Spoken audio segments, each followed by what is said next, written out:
पण खरंच भूतखेतं आहेत? हो, हा का नाही आहे, 100% आहे. आळंदीला आम्ही आध्यात्मिक प्रतिष्ठानमध्ये शिक्षणाला होतो. तर नृसिंह सरस्वती महाराज त्यांची जी समाधी आहे त्याच्या मागे ती समाधी सांभाळण्यासाठी किंवा तो आश्रम सांभाळण्यासाठी काही ब्रह्मराक्षस ठेवले. हा, ब्रह्मराक्षस आहेत त्या ठिकाणी. गुरुजी, काही लोक म्हणतात अरे मी ज्योतिषशास्त्र मानत नाही, स्पष्ट बोलतात. अगदी अगदी. काही लोक तर परमात्म्यालाच मानत नाही. इथूनच सुरुवात आहे. आम्ही असं म्हणतो, आमच्या ग्रहांची नावं घेतल्याशिवाय जगातला कुठल्याही माणसाचा दिवस पण सुरुवात होतो. अगदी बरोबर. भारत नाही, जग चालूच होत नाही. बरोबर. मंडे, ट्यूसडे, सोमवार, मंगळवार, बुधवार, गुरुवार, शुक्रवार, शनिवार, रविवार, सण. अगदी तुम्ही लंडन मध्ये जा, अमेरिकेत जा, श्रीलंकेत जा, कुठेही जा, आमच्या घरांची नावं घेतल्याशिवाय विचारच नाही आला, सुरुवातच आणि कधी भेटायचं मान्य कराल त्या. आपल्या पुण्यामध्ये चतुर्थी मानतो आपण. सगळे बहुतांश आपण गणपती उपासक आहोत. आज दगडूशेठचं आपल्याकडे केवढं मोठं प्रस्थ आहे, बरोबर. चतुर्थी सांगितलं जाते 9:20 चंद्रोदय होणार आहे. तुम्ही बाहेर गेल्यानंतर 9:20 तुम्हाला चंद्रोदय दिसतो का नाही दिसत? दिसतो की. का हो, तो दात्यांचा जावई आहे. त्यांच्या कानात सांगायला. मंगेश गुरुजी जेव्हा ते हे संपूर्ण सांगत होते 5000 वर्ष, आणि ते सगळं डोळ्यासमोर आलं, आणि वास्तू देवता आपण म्हणतो, वास्तू देवता म्हणतो, तर वास्तू पुरुष आपण जे म्हणतो, त्याच्या मागचं इतकं मोठं समीकरण हे बहुतांश आज सुंदर पद्धतीने आणि सुटसुटीत शब्दात मंगेश गुरुजींनी सांगितलं. गुरुजी, खूप खूप धन्यवाद.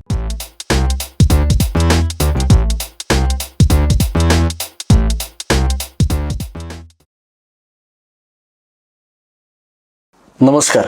समाजोशी प्रस्तुत मोकळ्या गप्पा mind meets mind in association with SD films, KK picture arts, powered by Suvidha Sankalp group सादर करत आहोत chitchat with Digvijay Joshi season 3. परत एकदा आपल्या सगळ्यांचं मनापासून हार्दिक स्वागत.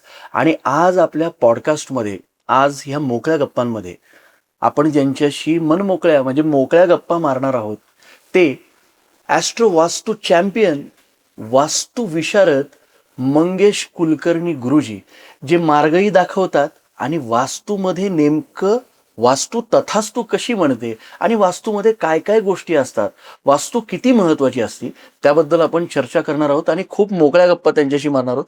मंगेश कुलकर्णी गुरुजी, आपलं मनापासून मोकळ्या गप्पांमध्ये खूप खूप स्वागत. सर, नमस्ते. कसे आहात? छान. चेहऱ्यावरतीच प्रसन्न भाव दिसतोय आज. छान. आज तसा बघायला गेला तर खूप योगायोग म्हणावा की आपण खूप दिवसांपासून आम्ही तुमच्या मागे लागलो होतो की मंगेशजी आपली वेळ द्या, मंगेशजी आपली वेळ द्या, आणि तो योग काही जुळून येत नव्हता. तर मंगेशजी, तुमचं खूप खूप स्वागत आणि खूप खूप तुम्हाला धन्यवाद की तुम्ही आम्हाला वेळ दिली. मंगेशजी, आज कसं वाटतंय तुम्हाला? छान, एकदम छान, नेहमीप्रमाणे. येस. मंगेशजी, मला एक सांगा, आपण मुलाखतीला सुरुवात करणार तर वास्तू ही तथास्तू म्हणते, हे तुमच्याकडून मी वारंवार ऐकत आलोय. आणि तसं बघायला गेलं तर मी यांना, आमचं पूर्ण टीम, आमचे पूर्ण कर्मचारी मंगेशजींना फॉलो करतात. मंगेशजी, या वास्तूमध्ये तुम्हाला आता जो स्टुडिओ आहे, काय वाटतंय तुम्हाला? सुरुवात इथूनच करावी ना. नाही, वास्तू छानच असते, नाही असं नाहीये. भगवंतानी हे मानव कल्याणासाठी सगळ्यांसाठी छान निर्माण करून ठेवलंय. आपण त्याचा वापर कसा करतो, बरोबर, हे आपल्या प्रत्येक व्यक्तीवरती आधारित आहे. आपल्या ऍडजस्टमेंट प्रमाणे आपण ती वस्तू निर्माण करत असतो, पण त्याच्या मागचे जे एनर्जी लेवल्स आहेत, त्याच्या मागे जे पॉझिटिव्ह वेव्ह आहेत, त्याचा विचार केला जात नाही. त्याच्यामुळे मग कित्येक वेळेला त्या गोष्टींचा त्रास होतो. पण वास्तू ही कायम तथास्तु म्हणत आहे, आधीपासून म्हणतच आहे आणि आताही ती म्हणते. नाही, म्हणजे वास्तू तथास्तु म्हणते, अगदी बरोबर. ह्या वास्तूत आल्यानंतर तुम्हाला कसं वाटलं? नाही, वास्तू छानच आहे. आपलं जसं बोलणं झालं तसं नैऋत्य कोपऱ्यातली एंट्री आहे, त्या गोष्टी निगेटिव्ह ठीक आहे, पण आपण त्याच्याकडे येऊयात. पण वास्तूमधले जे बारकावे आहेत त्याच्याकडे आपण त्याच्यावरती बोलणार आहोत. मोकळ्या गप्पा आहेत, मी खूप सारे प्रश्नांचा भडीमार करणार आहे. 100%. पण ह्या सगळ्या आध्यात्मिक ऊर्जेची, या क्षेत्रामध्ये दिशा दाखवण्याची सुरुवात तुमची कधीपासून झाली? माझं मूळ गाव आहे ते कर्नाटक ग्रामीण भागातून विषय आहे. म्हणजे वडील शेतकरी होते. आवड म्हणून या क्षेत्रात मी आलो मुळात. तर शालेय शिक्षणानंतर आवड म्हणून. अच्छा, लहानपणापासून आवड? हा, लहानपणापासूनच एक क्युरियोसिटी होती त्या गोष्टींची. एक एनर्जी असतात, काही वेव्स असतात. कितव्या वर्षात? वयाच्या 8व्या-9व्या वर्षी ती डेव्हलप झाली होती.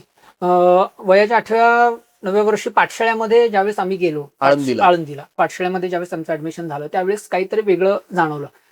मग गुरूंकडून वेद पठण आहे, वेदांचं अध्ययन आहे. मग हळूहळू काही उपासना त्याच्यामध्ये मिळत गेल्या आम्हाला. अच्छा. येस. मग या गोष्टी करता करता मूळ वास्तूकडे ते करता करता ज्योतिषामध्ये आलो पहिल्यांदा आम्ही. ज्योतिषामध्ये आलो. ज्योतिषामध्ये सुद्धा सगळ्याच गोष्टी एकदम क्लीनली दिसत नाहीत डोळ्यांना. मग त्यावेळेस माझे मूळ गुरु होते ते धुंडीराज पाठक सर. अच्छा. धुंडीराज पाठक गुरुकुलात नाही, पुण्यामध्ये. पुण्यामध्ये. वास्तूमध्ये ज्यावेळेस मी आलो त्यावेळेस वास्तुशास्त्र हे त्यांच्यामुळे मला कळलं. अच्छा. पारंपरिक जे फाउंडेशनचे कोर्सेस होते आम्ही त्यांच्याकडे केले. मूळ वास्तू काय आहे हे त्यांच्यापासून आम्हाला समजायला लागलं. अगदी साधं सोपं बोलायला झालं, पत्रिकेतले प्रॉब्लेम कित्येक वेळेला दिसत नाहीत, ते वास्तूमध्ये दिसतात. अरे बापरे. म्हणजे पत्रिका आहे तुमच्यासमोर, व्यक्ती सांगतो माझे हे प्रॉब्लेम्स आहेत, पण ते पत्रिकेत दिसत नसतात. मग त्यावेळेस आम्ही शिफ्ट झालो हळूहळू वास्तूमध्ये. म्हणजे कित्येक वेळेला हो, मला कळतंय. मग मला एक विचारायचंय की लोक डॉक्टर होतात, इंजिनियर होतात, लोक बांधकाम व्यावसायिक होतात, कारण तो घरातला एक बिझनेस असतो. कापड व्यापारीचा मुलगा बहुतांश कापड व्यापारी झालेला पाहिला. माझ्या घरची कापड व्यापारीत पण मी कापड व्यापारी नाही झालो, मी मुलाखतकार झालो. आणि अथवा मी कला क्षेत्रात आहे, पण आता बांधकामही करतो. तर असं ठरलेलं जातं. वास्तू आणि आध्यात्मिक जोड आणि ज्योतिषशास्त्रामध्ये येणं म्हणजे तसं बघायला गेलं तर चॅलेंजिंग आहे ना. 100% चॅलेंजिंग. का मुळात त्याची आत्मीयता पाहिजे, तुम्हाला त्या गोष्टींची आवड पाहिजे. पण त्याच्यावरती रोजगाराचं कसं असतं?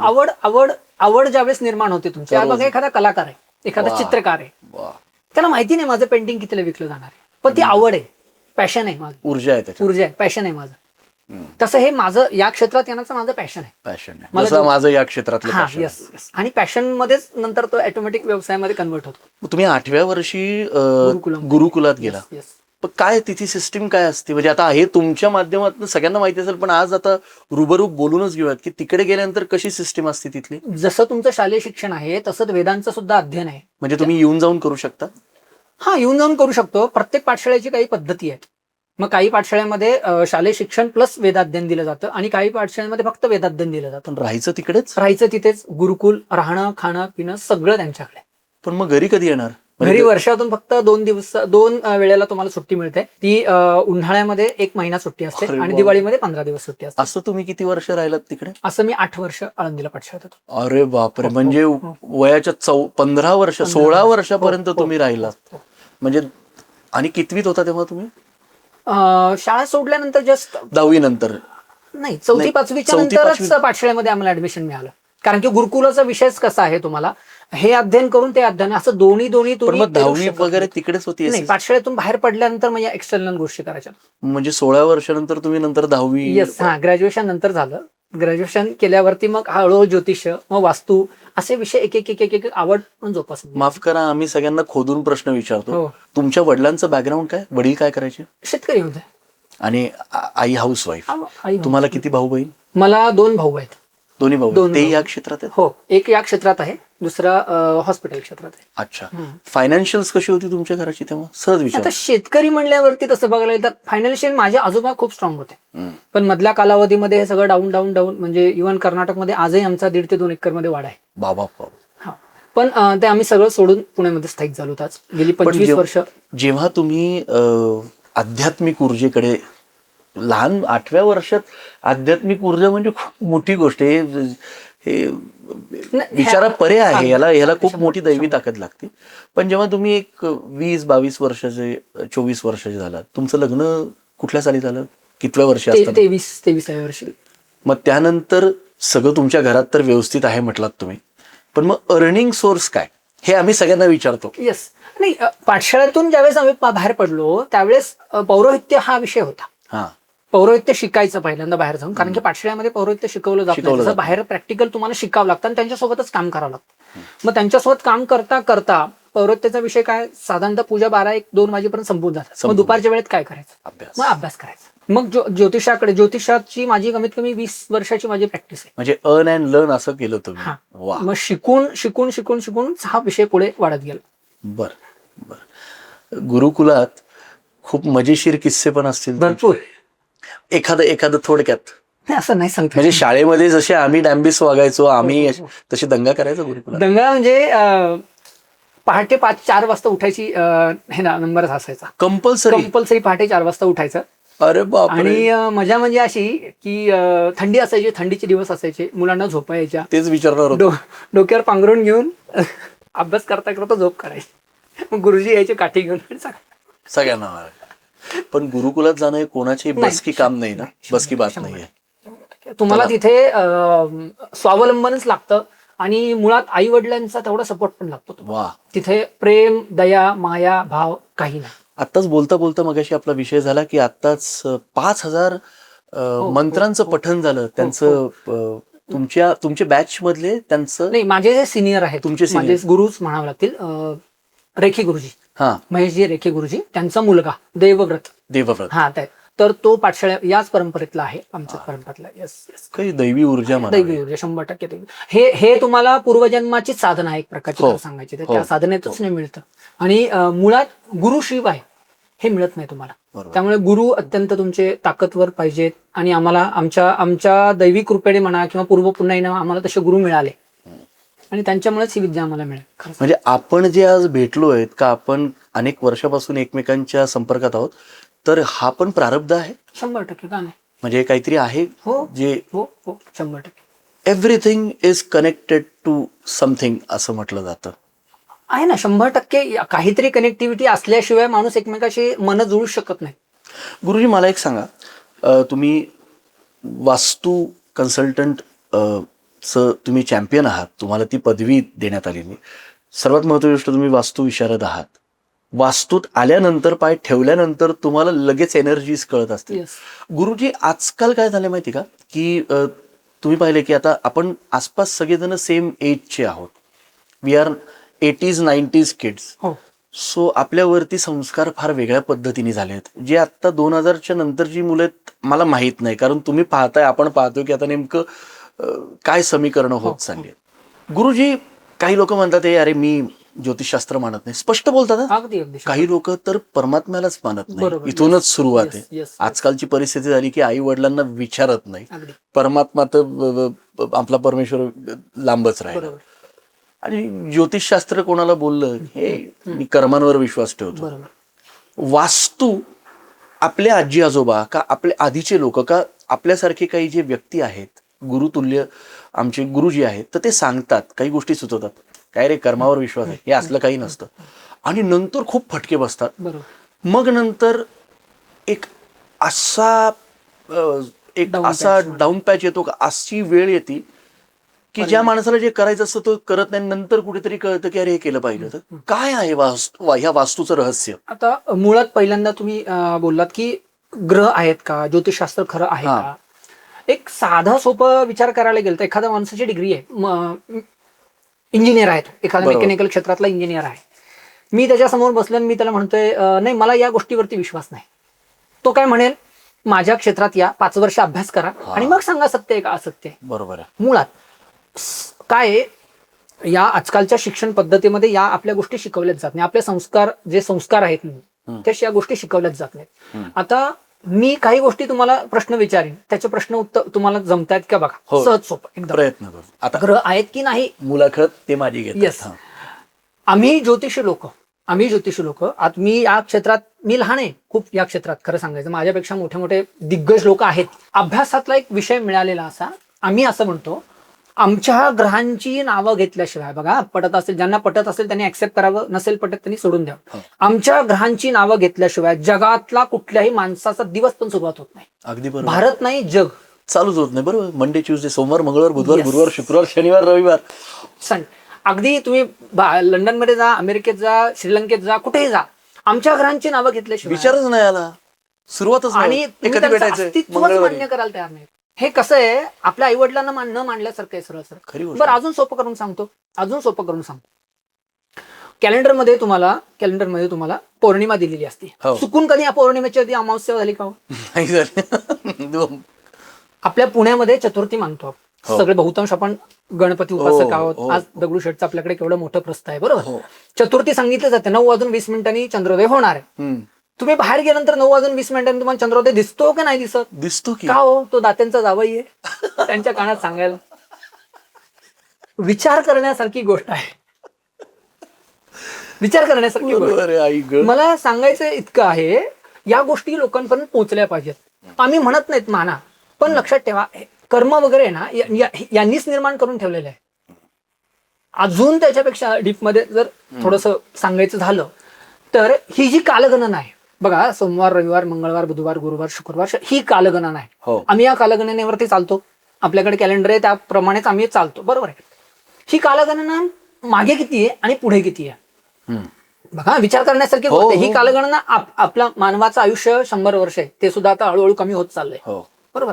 हे किती असू शकतं, किती असू शकतं, अंदाज तरी लावा आत्ताच्या काळात. आत्ताच्या काळात आजकाल हे कितीपर्यंत चालेल? हे जे रवी, मंगळ, बुध, गुरु, शुक्र आहे, हे कधीपर्यंत चालेल? आणि जोपर्यंत हे पृथ्वी आहे, जोपर्यंत ब्रह्मांड आहे, कसं नाही तेच कळत नाही ना. मी थोडक्यात समजून सांगू बघा, माझ्या अभ्यासात कमी अज्ञानाप्रमाणे समजून घ्या अगदी, पण मला थोडक्यात समजून सांगायचं एक महत्वाची बाब ही लोकांपर्यंत पोहोचली पाहिजे. पंचांग दाखवत, पंचांगात हे दिलेलं आहे, पण आपण कोणीही वाचत नाही. बघा, 43,20,000 वर्ष एका युगाची गणना आहे बघा. 43 तुमच्या कॅल्क्युलेटरमध्ये बसून बघा, गणित बसतंय का? 43,20,000 वर्ष एका युगाची गणना आहे. एक द्वापारयुग, त्रेतायुग, सत्ययुग आणि कलयुग मान्य केलं पाहिजे. कृष्णयुग, श्रीकृष्णाचा जन्म होऊन गेला, रामाचा जन्म होऊन गेला, बरोबर आहे, बौद्धांचा जन्म होऊन गेला, सगळे होऊन गेले. हे सगळे द्वापारयुग, त्रेतायुग, सत्ययुग आणि सगळ्यात लहान 5 लाख वर्षांचं आयुष्य कलियुगाला मिळालेलं आहे. हे कलियुग आता चालू आहे. कलियुग हे 43,20,000 वर्षे गुणिले 71 केल्यावरती एक मनू तयार होतो. 43,20,000 वर्ष गुणिले 71 केल्यावर एक मनू तयार होतो. अशी 7 मन्वंतर आहेत आपल्याकडे. अशी 7 मन्वंतरे पूर्ण झाल्यावरती ब्रह्मदेवाचे फक्त 12 तास पूर्ण होतात. असं त्याच्या पुढे मॅजिक आहे. असं ब्रह्मदेवाचं 100 वर्षांचं आयुष्य. बापरे. कॅल्क्युलेटर मध्ये गणित बसणार नाही. उदाहरण देतो, आपण विठ्ठलाची आरती म्हणतो, युगे 28 विटेवरी उभा. कुठलं युग चालू आहे आता? त्या 71 मध्ये 28वं युग चालू आहे. अरे बापरे. म्हणजे किती लॉजिक आहे या गोष्टी मागे, किती ताकद आहे. गुरुजी, तुम्ही बोलत असताना पूर्ण वातावरणच बदललो. ही ताकद आहे शास्त्राची. आपल्या मुळात प्रॉब्लेम काय, या गोष्टी आम्ही अभ्यास नाही करत आणि त्याची ताकद आम्हाला माहित नाही. हनुमंताला त्याच्या बुद्धीचा विसर पडला होता की नाही, तसं आज मानवाचं झालेलं आहे. आपल्याला मूळ बुद्धीचं आपल्याला विस्मरण झालेलं आहे. आज माणसाचा जन्म, आज आयुष्याचं ध्येय काय आहे? जन्माला येणे, शिक्षण शिकणे, बरोबर, एखादी छान नोकरी करणे, 1,00,000-1,50,000 रुपयाची नोकरी करणे, लग्न करणे, संतती प्रजोत्पादन आणि नंतर शेवट समाप्तीकडे. बाकी काही याच्यासाठी जन्म नाहीये तुमचा. आलोय कशाला जन्म? बघा ना, 84 लक्ष योनीमधून मनुष्य जन्म आपल्याला मिळतोय, फक्त उपभोगासाठी नाही. खून मारामाऱ्या करा हे झालेलं आहे आता. ही काय दुर्बुद्धी कशी? आता मी कनेक्टेड होतो, आता सगळीकडेच चालू झालंय. हे काय नेमकं, हा काय प्रकार चालू झालाय गुरुजी? मी खूपच ऑफ द रेकॉर्ड प्रश्न विचारतो. हे बघा ना, म्हणजे आता हा याच्याशी कनेक्टेड नाहीये, पण हे काय झालंय? मुळात संस्कारांचा अभाव झालेला आहे. आसुरी ताकद आहे. 100% निगेटिव्ह एनर्जीज इम्पॅक्ट होतात. निगेटिव्ह एनर्जी आहेत. मुळात संस्कारांचा अभाव झालेला आहे. चांगले गुरु कमी होत चाललेले आहेत आणि गुरूंना शिव्या देत आहेत आजकाल. त्यामुळे मग ऑटोमॅटिकली या निगेटिव्ह. आता कसं आहे, आपण वास्तू तथास्तू आपण जो म्हणतो, वास्तू सुर आणि असुर, जे सुरात आहेत त्यांना आपण देव एनर्जी म्हणतो, आणि जे असुरात आहेत ते निगेटिव्ह एनर्जी म्हणतो. एनर्जी निर्माण करणारा मानवच आहे, दुसरं कोणी नाही. तुम्ही रोज भांडा, ऑटोमॅटिक निगेटिव्ह एनर्जी मिळणार. तुम्ही रोज छान बोला, प्रेमाने बोला, चांगलं वातावरण आहे. ती वास्तू तथास्तू काय म्हणते, वास्तूचा आता थोडंसं अजून पुराणांमध्ये जाऊया. वास्तू काय आहे? मला अपेक्षित तुमच्याकडून प्रश्न हा मुळात. नाही, मी ते म्हणणार, वास्तू काय आहे? वास्तू काय आहे? पहिले प्रश्न जे तुम्ही विचारले ते संपले, आपण नवीन प्रश्न. पण मला हे विचार, वास्तू काय? वास्तू काय? जसं आपण म्हणतो कॅमेरा काय आहे, बरोबर. मंगेश गुरुजी काय आहेत? येस. वास्तू काय? वास्तू काय हे काय आहे? वास्तूची मूळ उत्पत्ती अशी आहे, इव्हन मूळ ग्रंथात बघा, तुम्ही डॉक्टर क्षेत्रात शिकताय, जुने ज्या अभ्यास करून ठेवलेत ग्रंथ आहेत त्याच्यावरून तुम्ही अभ्यास करता. इंजिनिअरिंग मध्ये जाता, पूर्वजांनी तुमचे जे अभ्यास करून ठेवलेले बुक्स आहेत त्याच्यावर तुम्ही स्टडी करता. मयमत, मानसार, विश्वकर्मा, प्रकाश, ज्या लोकांनी हे निर्माण केलेलं आहे त्या लोकांनी हे सगळं लिहून ठेवलेलं आहे, लिखित स्वरूपात. माझ्या मनाचं मी काही सांगत नाही. तर अंधकासूर नावाचा राक्षस होता. अंधकासुराचं आणि भगवान शिवांचं पुन्हा थोडंसं अजून मोठ्या विषयात येऊ आपण, युद्ध चालू होतं. तर युद्ध किती वर्षाचं असेल? अनेक वर्ष 5,000 वर्ष. मानवाचे नाही, पुन्हा परमात्म्याची. महान. हा, मग ते कसं, ते कॅल्क्युलेशन काय, आपला 1 वर्ष म्हणजे देवांचा 1 दिवस आहे. तर शिवांचं आणि अंधकासुराचं 5,000 वर्षांपर्यंत युद्ध चालू होतं. त्या युद्धामध्ये भगवंताचा ज्यावेळेस मल्लयुद्ध ज्यावेळेस चालू होतं, त्या मल्लयुद्धामध्ये शरीराच्या घर्षणाने एक घाम निर्माण झाला आणि त्या घामापासून या वास्तुपुरुषाची उत्पत्ती झाली. ओ, वास्तुपुरुष. वास्तुपुरुष एक बाळ होता तो, जो आपण घरात आपण त्याचं आग्नेय कोपऱ्यामध्ये जे प्रतिमा ठेवतो का, तिथे आपण त्याचं स्थान निर्माण करतो. बरोबर, तो वास्तुपुरुष. तर घर्षणाने तो निर्माण झाला आणि क्रोधामध्ये उत्पन्न झाला होता. हो, बरोबर आहे. कारण की युद्धामध्ये उत्पन्न झाला, त्याला क्षुधा भागेना, भूक भागेना त्याची. अच्छा, भूक भागे. मग त्यांनी जे दिसेल ते खायला सुरुवात केली. दगड, माती, धोंडे, झाड, वृक्ष जे दिसेल ते संपवायला सुरुवात केली, कारण की क्रोधामध्ये उत्पन्न झाला होता. बरं, हा देव म्हणावा देव नाही, राक्षस म्हणावा राक्षस नाही. मग देव घाबरले. ज्या पृथ्वीसाठी आपण जे भांडतोय ती पृथ्वी त्याने नष्ट करायला सुरुवात केली, तर आपण भांडायचं कोणासाठी? अच्छा. असुरांनी विचार केला, देवांनी विचार केला, पृथ्वी त्याने नष्ट केली, तर भांडायचं कोणासाठी? त्यावेळेस हे सगळे देव शिवाकडे येतात. सगळे देव महादेवाकडे येतात. शिव आणि गण म्हणजे असुरगण आणि देवगण दोन्ही सुद्धा, आणि सांगतात की बाबा हा कोण नवीन असुर निर्माण झालाय बघा. आपले पण असतात देवगण, राक्षसगण. हा, अगदी. तर भगवान शिव म्हणतात तुम्ही त्याला पकडून माझ्याकडे घेऊन या, आपण त्याचा बंदोबस्त करू. सगळे देव आणि दैत्य एकत्र येतात. हा, त्याला त्या बाळकाला पकडतात आणि शंकराकडे घेऊन जातात आणि शंकराला सांगतात हे तुझे वडील आहेत, तू त्यांना नमस्कार कर.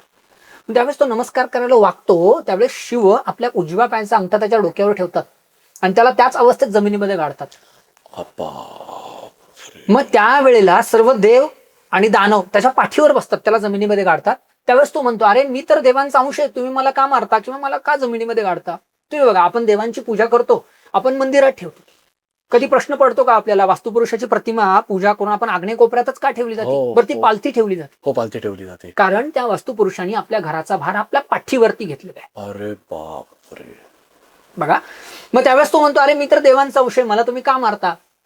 मग त्यावेळेस शिव त्याला ब्रह्मदेव त्याला सांगतात की तू या अवस्थेत माझा मानसपुत्र म्हणून ओळखला जाशील.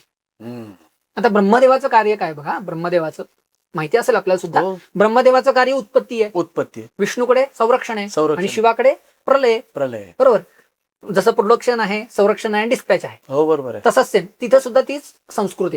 तर ब्रह्मदेव त्याला सांगतात तू या अवस्थेत म्हणून माझा मानसपुत्र म्हणून ओळखला जाशील. ज्या ज्या ठिकाणी नवीन निर्मिती होईल, मग ते घर असेल, एखादं नगर असेल, एखादं शहर असेल किंवा एखादी सोसायटी असेल, एखादा कारखाना असेल, कुठलंही निर्माण ज्यावेळेस होईल, त्यावेळेला तुला जे स्थान देतील पूजन करून, त्या ठिकाणी तुला रक्षण करायचंय. अच्छा. आणि ज्या ठिकाणी तुझं पूजन होणार नाही त्या ठिकाणी तुला भक्षण करायचंय. बापरे. आपण जे निगेटिव्ह एनर्जी म्हणतो ना, ती निगेटिव्ह एनर्जी ही एखाद्या वास्तूत गेल्यानंतर भकास वाटतं बघा तुम्हाला, नको वाटतं, थांबायला नको वाटतं, हो, नाही वाटतं. तर ती निगेटिव्ह एनर्जी घर खायला उठतं. ते वास्तुपुरुष तो निगेटिव्ह एनर्जी ना ती खात असतो. बापरे. आणि मग बाकीच्या सगळ्या निगेटिव्ह एनर्जीज तिकडे अट्रॅक्ट होतात. येस. यासाठी नवीन घर घेतल्यावरती वास्तुशांती करणं किती गरजेचं आहे. आणि उदक शांती सुद्धा उदक शांती त्या ग्रहशुद्धीसाठी सांगितली. अच्छा. वास्तुशांती मूळ आहे. तुम्ही बघा, आपण रोज जेवण करतो, बरोबर, मग त्या वास्तुपुरुषाला जेवण नको का कधीतरी? पाहिजे की. मग वर्षातून एकदा मुळात भिंतीनं रंगरंगोट्या करतो, मग त्या वास्तुशांतीच्या वेळेला त्याला नैवेद्य दिला जातो, त्याला बलिदान दिलं जातं.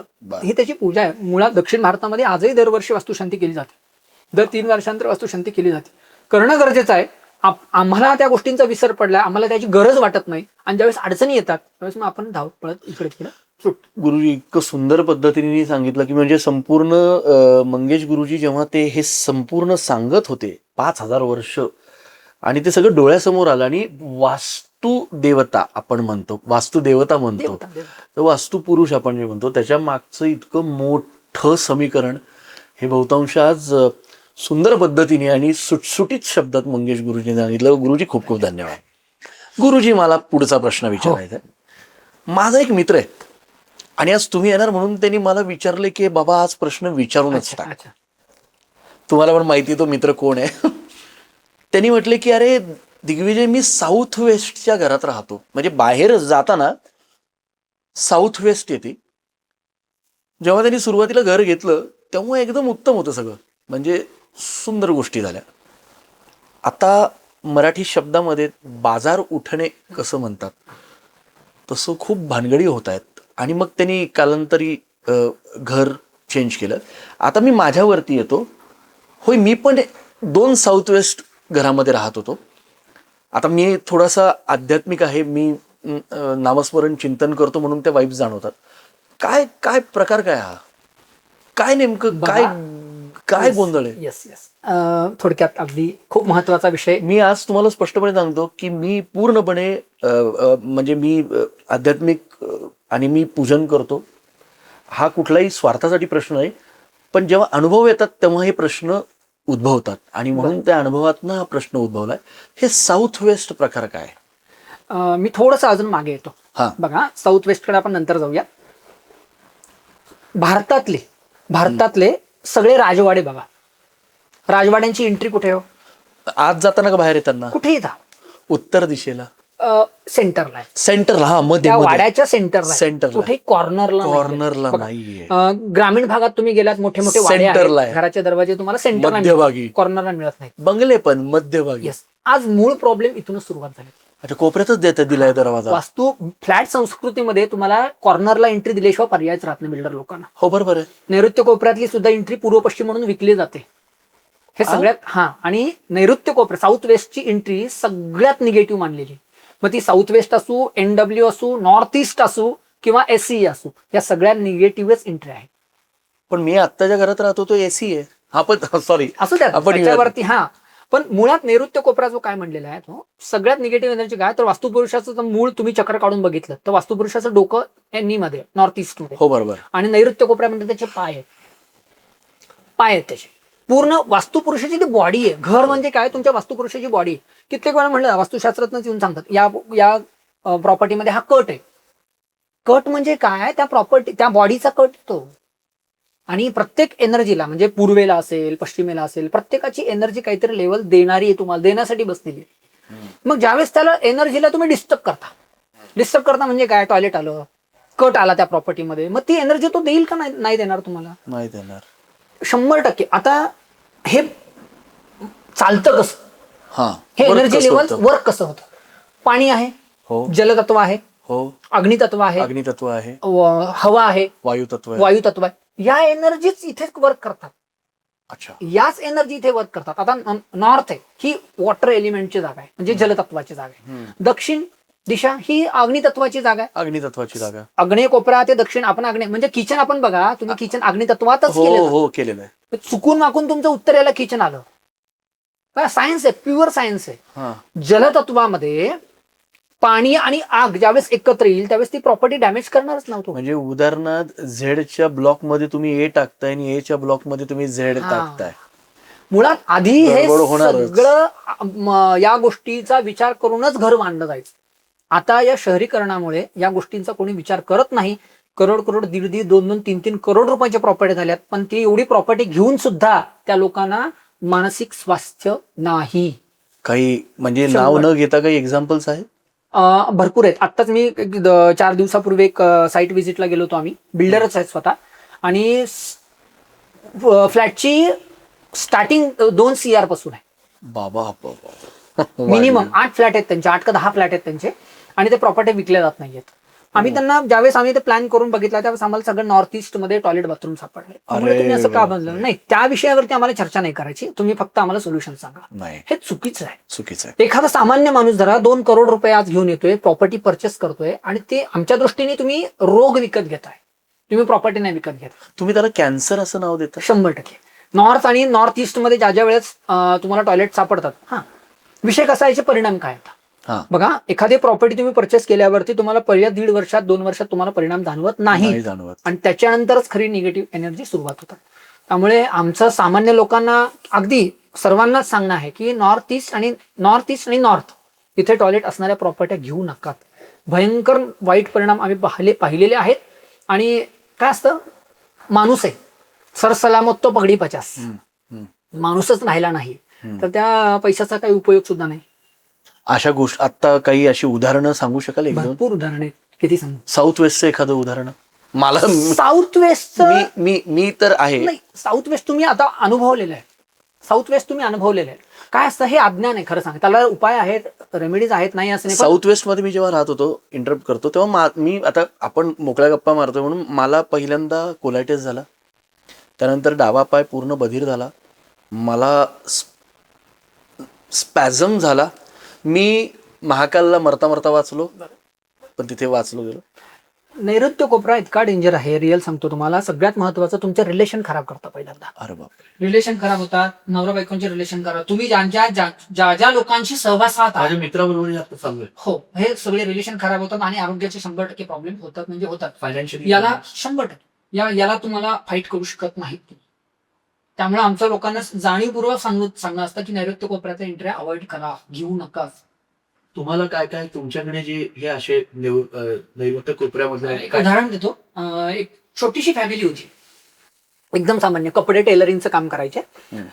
माझ्याकडे आल्यानंतर सांगितलं की मुलगा आहे त्यांचा, 23 वर्षाचा 24 वर्षाचा मुलगा आहे, 22-23 वर्षाचा मुलगा आहे.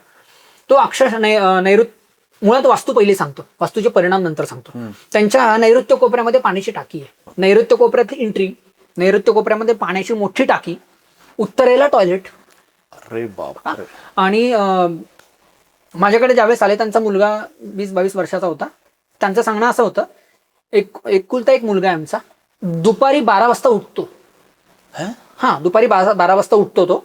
आंघोळ वगैरे केली नाही केली, जेवण करणार दुपारी 2 वाजल्यापासून रात्री 12 वाजेपर्यंत पुन्हा मोबाईल गेम खेळत बसणार. रात्री 12-1 वाजता झोपणार, पुन्हा दुपारी सकाळी. हाच त्याचा रोजचा प्रोग्राम होता. इव्हन त्याचं शरीरातलं B12 सुद्धा कमी झालं होतं. डॉक्टरांनी त्याला इंजेक्शन घ्यायला लावली, बाहेरच पडत नाही. आता आमच्यासाठी चॅलेंजिंग गोष्ट होती. बिल्डिंग आहे त्यांची, 3 मजली बिल्डिंग आहे स्वतःची, ग्रामीण भागात आहेत. 3 मजली बिल्डिंग बांधलेलं आहे. काही 2 फ्लोअर भाड्याने वगैरे दिलेत इन्कम सोर्ससाठी. आता हे ठिकाण ट्रीटमेंट करणार कसं? मी नैऋत्य कोपऱ्यात टाकी त्यांना काढून टाकायला सांगू शकत नव्हतो, बिल्डिंग पाडायला सांगू शकत नव्हतो. करणार काय? त्या ठिकाणी आम्ही रेमेडीज वापरल्या आणि त्या रेमेडीचा इतका छान परिणाम आम्हाला मिळाला. आज इतकं, म्हणजे मुलाचं लग्न सुद्धा झालं. आज त्या मुलाला 1.5 लाखाचा पगार आहे. त्यांची मुलगी आहे SBI मध्ये कामाला लागली, स्वतः मुलगी. आज इतके खुश आहेत. हे वास्तूचे परिणाम. हे काय होतं? अज्ञान आहे. तुम्ही बांधकाम करताना तर ठीक आहे, मान्य, बांधकामाला तुम्हाला खर्च होणार आहे, सगळं होणार आहे. जी गोष्ट मूळ आहे ती गोष्ट फॉलो करा ना. कन्सल्टिंगला असा किती खर्च येतो, पण नाही, ते अवॉइड करायचं. आणि फर्निचरला लोक 50-1 करोड रुपये खर्च करणारे मी लोक बघितले. पण या गोष्टी मार्बल आणि सागवानी, याचं नुकसान तुमच्यासाठीच आहे. आम्हाला माहिती एनर्जी कशी वापरायच्या. भविष्यात जाऊन आरोग्याचे प्रॉब्लेम झाले, हॉस्पिटल झालं, रिकव्हरी होत नाही, लोक होतच नाही. शरीर आहे ना ते. पण म्हणजे वास्तूमुळे या गोष्टी 100% वास्तूमुळे होतात. आजकाल खूप काही गोष्टी मी बघतोय, डिवोर्सचं प्रमाण खूप वाढलंय. नाही, त्याला मूळ कारण 2 आहेत. नुसतं डिवोर्सचं वास्तूमुळेच होतं असं नाही, लक्षात घ्या. मुळात बघा, आपल्या ऋषी परंपरेने खूप मानव कल्याणासाठी खूप चांगल्या गोष्टी निर्माण करून ठेवल्या. पण काय होतं, बाबा बुवा या नावाखाली सगळ्यांना त्यांना अवॉइड केलं जातं. बघा, भृगु ऋषींनी इथून, मी जसं तुम्हाला सांगितलं, हे जे गणित निर्माण करून ठेवलं, मी आधी तुम्हाला सांगितलं, ते गणित त्यांनी निर्माण करून ठेवलेलं आहे. बरोबर. मानव कल्याणासाठी त्यांनी वधूवरांचं गुणमिलनाचा विषय सांगितलेला आहे. आणि आजकाल तो गोष्ट अवॉइड झाली, पत्रिका. आणि याचं प्रमाण आज तुम्हाला समाजामध्ये दिसतंय. डिवोर्स किती वाढलेले आहेत. मी अक्षरशः 3 लग्न डिवोर्स झालेले परिणाम बघितलेले. बापरे. 3 लग्न हे सगळे. आणि काय होतं, एकदा तुमची ट्रॅकवरून गाडी खराब झाली ना, की पुढे त्या कुटुंबाचं सुद्धा नुकसान होतं आणि त्या वधूवरांचं सुद्धा नुकसान होतं. पुढचं सगळं फ्युचरच डिस्टर्ब होतं. त्यामुळे बघून करा ना, निर्माण करून ठेवले ना तुमच्यासाठी चांगलं. आणि जर तुमचं प्रेमविवाह असेल तर त्याच्यातही अनेक मार्ग आहेत ते शांत करण्यासाठी. आहेत सुद्धा, नाहीत सुद्धा, दोन्ही विषय. मुळात प्रेमविवाहाला आम्ही पत्रिकात बघत नाहीत मुळात गोष्ट. त्यामुळे आम्ही जरी सांगितलं नका करू, तर ते शेवटी करणारच आहेत. मग शेवटी त्यांचं कर्म आणि त्यांचं नशीब असं म्हणून या गोष्टी सोडून द्यायच्या. आपण बोलायचं पण नाही, सांगायला जायचं नाही. चांगलं वागलात तर मग असतं. आपल्या आई वडिलांनी एखादी गोष्ट सांगितली, आपण ऐकतो बघा, का तर तेवढ्या ते ऊन पाऊस त्या आयुष्यात त्यांनी बघितलेले, पाहिलेले आहेत, त्यांचा अनुभव आहे.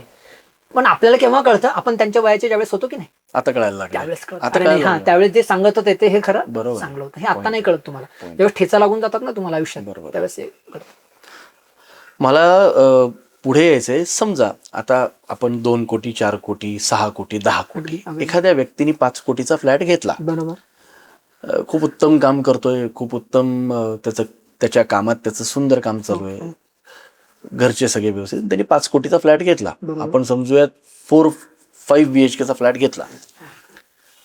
तो घेतला आणि त्यानंतर त्यांनी पूजा वगैरे केली. त्याचा आध्यात्मिक का या वास्तूवरती काही विश्वास नाहीये असं समजा. आणि तो घेतल्यानंतर त्याला प्रॉब्लेम्स चालू झाले.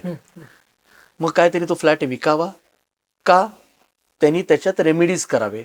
आणि जर समजा तो तुमच्याकडे आला तर या रेमेडीज म्हणजे काय असतात, म्हणजे आता आपण उदाहरणार्थ आपण साऊथ वेस्ट बोलतोय, बरोबर. तर साऊथ वेस्टचा दरवाजा असल्यानंतर तुम्ही काय रेमेडीज देता? बघा आता ज्या सोप्या आहेत अगदी अगदी अगदी बघा, सोप्या पद्धतीने आपण विचार करायला तर पहिली आम्ही मुळात श्री ज्योतिष वास्तूतर्फे मुळात आम्ही लोकांना असे फ्लॅट घेऊच नका पहिलं सजेशन असतं. अगदी तुम्ही सुद्धा ऐकलं असेल, तुम्ही प्लॅन पाठवा आम्हाला, आम्ही प्लॅन वरती फ्री कन्सल्ट करतो. आता ज्या ठिकाणी बसलोय त्याचा पहिला प्लॅन तुम्हाला पाठवलाय मी, आणि त्याच्यात तुम्ही मला सांगितलं काय काय करायचं. चला, एखादा फ्लॅट तुम्ही नाही छान वाटतं आपल्याला, एखाद्या प्रॉपर्टी गेल्यानंतर नाही छान वातावरण छान आहे, सगळं सजवलेलं वगैरे असतं, त्यामुळे आपण आकर्षित होतो त्या गोष्टी. बरोबर, एखादी मुलगी तुम्ही बघितल्यानंतर पटकन कसं आकर्षण निर्माण होतं, बाकीच्या गोष्टी आपण विचार करत नाही आणि पटकन ती प्रॉपर्टी घेतो आपण.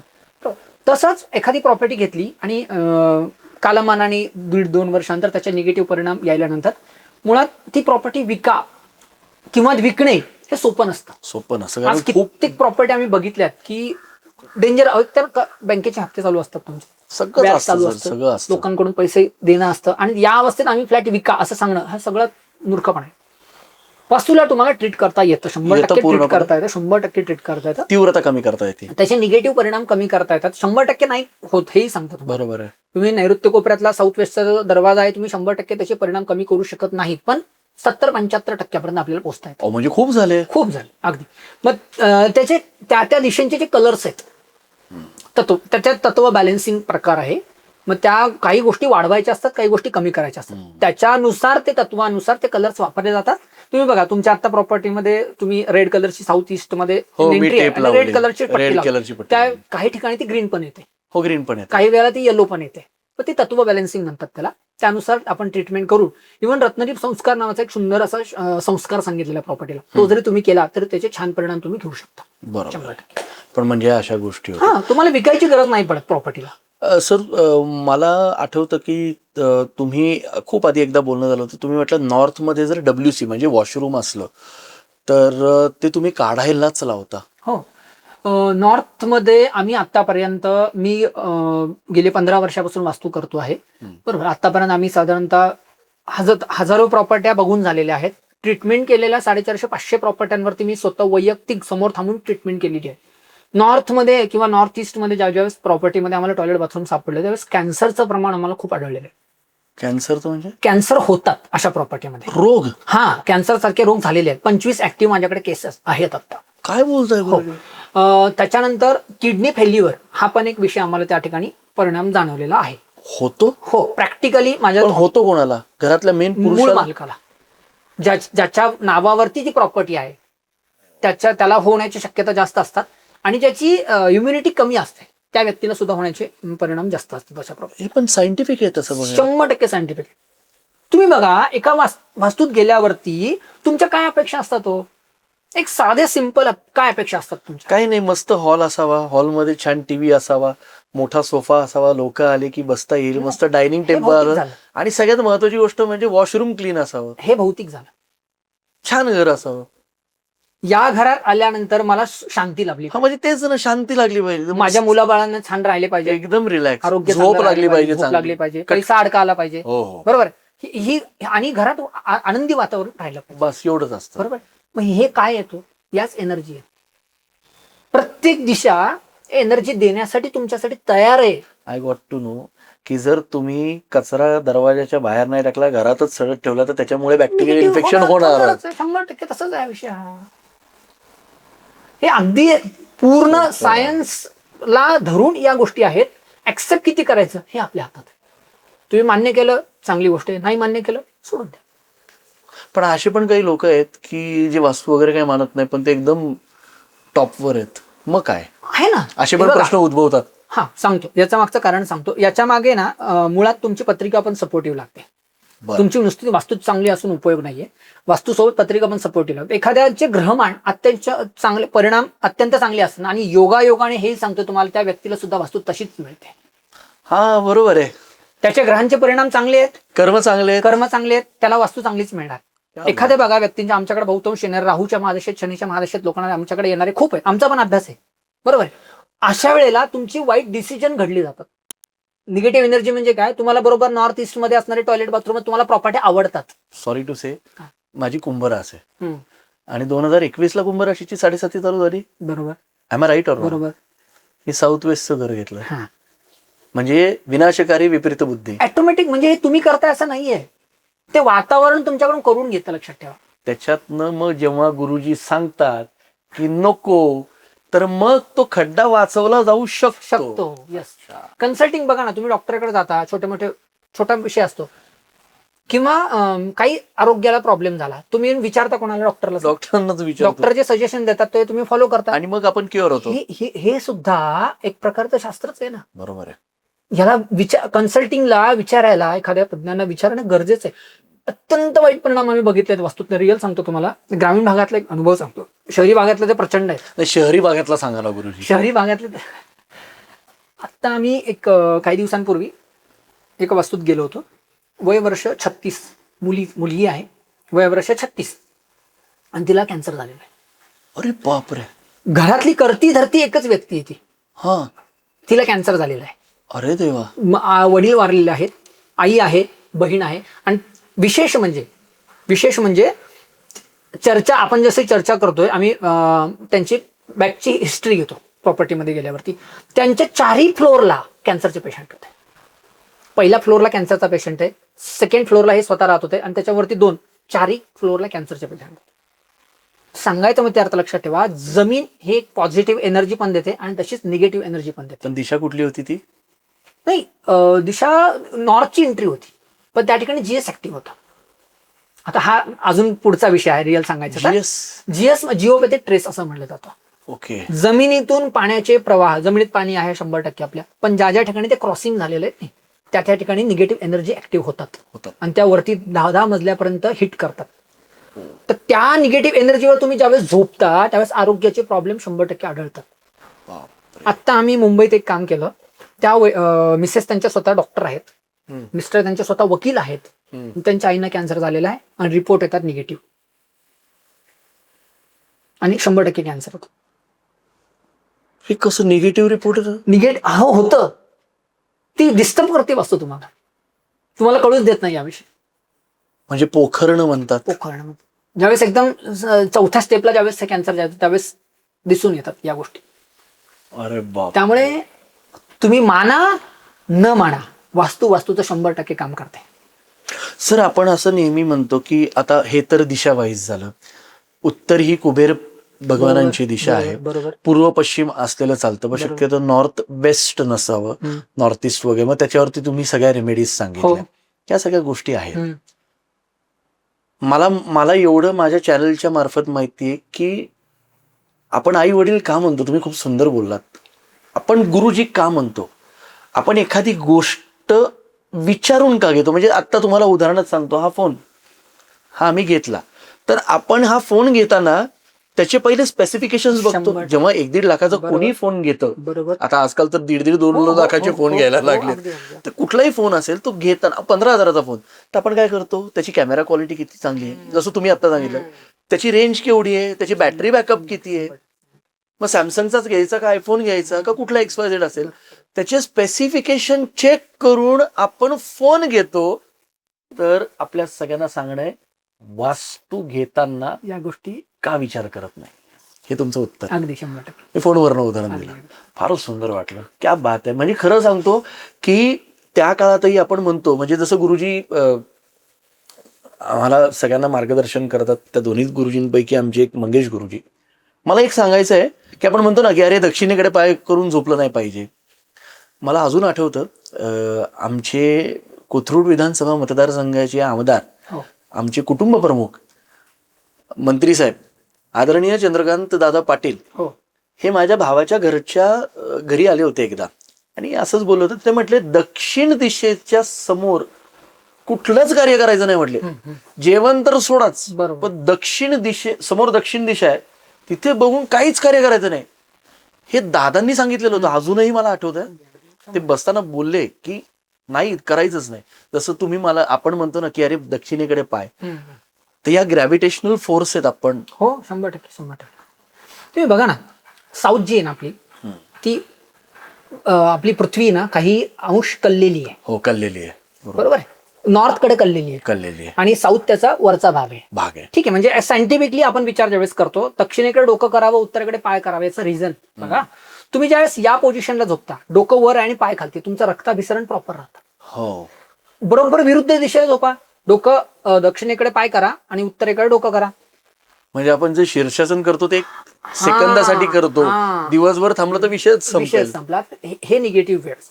आता दक्षिण दिशा यमाची आहे मान्य, पण दक्षिण दिशा वाईट नाहीये. हो, कुठल्याच दिशा मुळात खरं साऊथ सांगायचं मध्ये तर जेवढे काही घरं आहेत ते दक्षिण दिशेला बघा ना म्हणजे पण मग काय हे काय आता? दक्षिण दिशा वाईट नाहीये. बरं. मुळात तुम्हाला अपेक्षित काय आहे, आपल्याला पुढे जायचंय. बरोबर आहे. अध्यात्मामध्ये ज्यांना प्रगती करायची साऊथ बेस्ट आहे, ज्यांना व्यावसायिक प्रगती करायची उत्तर बेस्ट आहे, ज्यांना लोकांशी कनेक्ट व्हायचंय, मार्केटिंगमध्ये अग्रेसिव्ह व्हायचंय पूर्व दिशा बेस्ट आहे, ज्यांना शेअर मार्केटमध्ये काम करायचंय पश्चिम दिशा. प्रत्येक दिशेला काही ना काहीतरी. आणि साऊथ मध्ये काय म्हटलं तुम्ही? साऊथ मध्ये आध्यात्मिक उन्नती खूप चांगली होते. ओके. हा, साऊथ मध्ये कारण की ऊर्जा आहे. तुम्हाला बघा, माणसाचं शेवटचं कार्य काय? शेवट मृत्यू आहे ना. मृत्यू आहे, बरोबर. त्याच्या पलीकडे काहीच नाहीये, काहीच नाही. पण फक्त भौतिक असून उपयोग नाहीये. तुम्हाला देवतांपर्यंत पोहोचायचं असेल ना, तर साऊथ बेस्ट काम करते. ती एनर्जी तुमचे बॅलन्स पाहिजे. तुम्ही म्हटलं Relaxation की देणार. शेवट मृत्यू आणि त्यानंतर काय पुनर्जन्म आहे? हो का नाही, 100%. बघा, पुनर्जन्माचा विषय सांगतो तुम्हाला थोडक्यात. म्हणजे असं म्हणतात की आता ते आपल्या काळी म्हणायचं हे आमचे आजोबा आलेत, हे खरंय? 100% खरंय. माणसाच्या अवस्था आहेत, बाल, युवा आणि वार्धक्य. प्रत्येक व्यक्तीच्या अशा अवस्था आहेत. एखादा युवक ऍक्सिडेंटली गेला, म्हणजे साधारणतः 20-22व्या वर्षी, त्याचं राहिलेलं भोगायचं कोणी? मग ते भोगण्यासाठी त्याला पुन्हा जन्माला यावंच लागतं. हा पुनर्जन्म आहे. आणि होतोच घ्यावाच लागतो त्याला. जो 100 वर्ष जगतो तो नाही, बघा, ज्याचं त्याचं प्रारब्ध आहे. मोक्ष याचा अर्थ लक्षात घ्या. मोक्ष म्हणजे काय? तुम्ही स्वर्गात जाणे म्हणजे मोक्ष नाहीये. तुम्ही जन्माला येऊन सगळ्या गोष्टींचा उपभोग घेणे. माझ्या कुठल्याही गोष्टीमध्ये मला आता हे राहिले नाही, हेच राहिले तेच राहिले. मुलांमध्ये माया आहे, माया मोहामध्ये जो मुक्त होतो त्याला मोक्ष म्हणले. आणि तो अध्यात्म. तो अध्यात्मच देऊ शकतो तुम्हाला, दुसरं कोणी देऊ शकत. कितीही पैसा तुमच्या बाजूला 10 करोडची बॅग आणून ठेवली, तुम्हाला रात्री झोप नाही लागणार. तथास्तु. माफ करा, तुम्हीच म्हटलं की चांगल्या गोष्टी बोला. बरं बघा, तुम्ही 10 करोडची बॅग आणून ठेवली, झोप नाही लागणार तुम्हाला. नाही लागणार. पण हेच जर तुम्ही ध्यान करा, मेडिटेशन करा आणि रिलॅक्स झोपा, छान झोप लागेल. खरी गोष्ट आहे. एनर्जी आहेत, या एनर्जीचा प्रत्येकाने या गोष्टीचा अनुभव घ्यायलाच पाहिजे. आणि मला विश्वास नाही या क्षेत्रात या 5 वर्ष अभ्यास करा आणि बिंदास सांगा आमचा विश्वास नाही. पण होतं ना, आता माझे काही मित्र पण आहेत, ते आता काय गुरुजी हे सगळं झाल्यानंतर मी पण थोडंफार सांगतो की बाबा जरा टाळा, जमलं तर. काही जे लोक ऐकतात ते ऐकतात. आता माझ्या एका मित्राला मी सांगितलं, बघ ते उत्तर दिशेला असेल तर बघ, आता रेंटली राहिला तरी पण प्रॉब्लेम आहे. बरं, 100% येतात. फरक पडतो. वास्तू कायम लक्षात घ्या. तुम्ही माना न माना, मी तुम्हाला जसं सांगितलं, ग्रह जसे काम करतात ना, तशी वास्तू प्रत्येक एनर्जी काम करते. जसं तुम्ही वास्तूवरती अजून एक सोपं उदाहरण देतो तुम्हाला सायंटिफिकली. काय होतं आजकाल ना, बाप दाखवणं तर श्राद्ध घाल असा आपल्या समाजामध्ये परिणाम आलेला आहे. तुम्ही बघा, एखादी कार आहे, त्या कारमध्ये छोटस फ्यूज गेलं, ती कार चालेल का? बंदच पडणार. मग तुम्ही विचार करा, वास्तू एक मोठी प्रॉपर्टी घेतो आपण, 1 करोड, 1.5 करोड, 2 करोड, त्यातली एक गोष्ट जरी चुकली, त्याचे परिणाम वाईट मिळणार. जी तिथे कनेक्टेड आहे. या गोष्टी विचार करण्यासारख्या, अभ्यास करण्यासारख्या. या गोष्टीकडे ना सायन्स म्हणून ना या गोष्टीकडे खूप टाळलं चाललंय आजकाल. आणि त्याचे वाईट परिणाम पण पुढे भविष्यात जाऊन याचे दुष्परिणाम इतके आहेत की आपण ते विचार सुद्धा नाही करू शकत. पिढ्या संपलेल्या आहेत. संपलेल्या. अगदी. उदाहरण देतो तुम्हाला. ग्रामीण, म्हणजे माझं मूळ सासूरवाडी माझी बीडची. तर आम्ही नातेवाईक लोकांकडे, नाव नाही सांगत, नातेवाईक लोकांकडे गेलो तर आम्हाला साऊथ वेस्ट मध्ये, आग्नेय कोपऱ्यामध्ये आम्हाला त्यांचे टॉयलेट बाथरूम दिसलं. प्लस त्याच्या बाजूला विहीर पण होते. तर त्यांचा मुलगा सडनली ऍक्सिडेंटमध्ये गेला. हे सांगितलं होतं 1.5 वर्ष, कमीत कमी 1.5 वर्ष 2 वर्ष झाले. हे बदला नाही, आम्हाला बदलायचं पण वेळ नाही, बदलायचं पण वेळ नाही. काय होतं, ही जी घटना घडते ना, ज्यावेळेस एखादा माणूस जातो ना, त्यावेळेस माणसाला शहाणपणच असतं. पण एखादा माणूस सांगत असतो, त्याच्यावर विश्वास नसतो, मला विश्वास नाहीये. पण विश्वास केव्हा येतो तुम्हाला, आणि नाही, तुम्ही ती घटना रिव्हर्स नाही करू शकत. नाही, पण मी आता हे वारंवार दरवेळेस लोक म्हणतील की आता हा इंटरव्ह्यू मध्ये का प्रश्न विचारतो, पण मी एका साऊथ वेस्टच्या जेव्हा घरात राहत होतो, कारण तिकडे मुलांच्या शाळा जवळ होत्या आणि आता ते रिडेव्हलपमेंटच्या वगैरे गोष्टी होत्या. पण गुरुजी, मी खरंच महाकालला पडलो होतो, तुम्हाला पण माहिती होतं, डोकं पाठलं होतं, त्या एनर्जीज होत्या साऊथ वेस्ट. 100%. त्या कुठे ना कुठे तुम्हाला हिट थोडं प्रमाणात हिट करत राहतात, तुम्हाला डाऊन कडे नेता राहतात. पण म्हणजे कर्म चांगले असतील, आध्यात्मिक कसंही असो, तुमचं कसंही कर्म चांगलं असो, कसंही फटका देतो तुम्हाला. 100%. माझा एक मोठा, मला नाव नाही घ्यायचं, पण एक खूप मोठे संगीतकार आहेत, आता मराठी फिल्म इंडस्ट्रीमध्ये खूप मोठं नाव आहे त्यांचं. तर आता मुंबईला काही लोक घरं नाही घेत, रेंटली राहतात.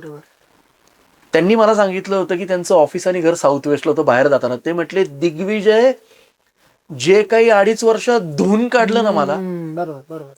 फायनान्शियल सगळं, म्हणजे आपण म्हणतो ना की एंडला. आणि सर, हे खरं आहे का हो, की साऊथ वेस्टची प्रॉपर्टी तुम्हाला सोडत नाही? हे सोडत नाही, त्रास तुम्हाला नाही, पण ती जाऊ देत नाही. प्रॉब्लेम मध्ये अडकून ठेवते ना तुम्हाला. तुम्ही धरून चला, तुमचा बँक बॅलन्स 0 आहे, तुम्ही जाणार कुठे? काय जाणार, तिथेच राहणार माणूस. बापरे, हे परिणाम आहेत. गुरुजी, बोलता बोलता आपण माझ्या घरी नेहमी असं, सगळ्यांच्याच घरात मी जोशी म्हटल्यानंतर जानवं घालणारा आहे. आणि ते परमेश्वराची सगळ्यांना ज्या जातीपाती आपण मानत नाही, पण देवानी जन्म दिला हीच खूप मोठी गोष्ट आहे. आणि आपण चांगलं काम करतो. बहुतांश हा जो इंटरव्ह्यू आहे का, हा जो पॉडकास्ट आहे, हा कुठेतरी मार्ग दाखवणार आहे. आणि ती महादेवाची कृपा आहे. नेहमी घरात म्हणतात की घरात आपण अजूनही, माझ्या घरात तर आहेच, पण आपण सगळ्यांच्या मोठ्याने बोलू नकोस, हळू बोल, कटकट करू नकोस. मला आठवतं, माझी आजी देवाचं नामस्मरण करताना पोळी करायची. म्हणजे तर घरात किटकिट होणं, म्हणजे आजकाल जे कपल्स आहेत, कारण नुकतं लग्न झालंय, मग सासूच काहीतरी बोलते, मग सुनबाई काहीतरी फेकते, मग काहीतरी असे सगळे तमाशे राडे चाललेत. ह्याच्यामुळे पण घरात निगेटिव्ह एनर्जी येतात. बघा आता, मग प्रश्न योग्य विचारला, एकदम 100% प्रश्न विचारला, सुंदर विचारला. मी प्रॅक्टिकली उदाहरण देतो तुम्हाला. एक सायंटिस्ट होऊन गेले, मला नाव नाही आठवत आहे त्यांचं आता, पण त्यांनी एक प्रॅक्टिकल उदाहरण केलं होतं. भात असतो ना आपला, भात, शिजवलेला भात 2 बॉटलमध्ये भरला. शिजवलेला भात 2 बॉटलमध्ये, 2 बॉटल काचेच्या बॉटलमध्ये भरला. काय प्रॅक्टिकल करायचं आपल्याला, एनर्जी बघायच्यात काय असतात त्या. बघा आता, एक रूम मध्ये, एका फ्लॅटमध्ये 2 रूम्स होतात. एका रूम मध्ये नेऊन ठेवला एका बॉटल, आणि दुसऱ्या रूम मध्ये दुसरी बॉटल नेऊन ठेवली.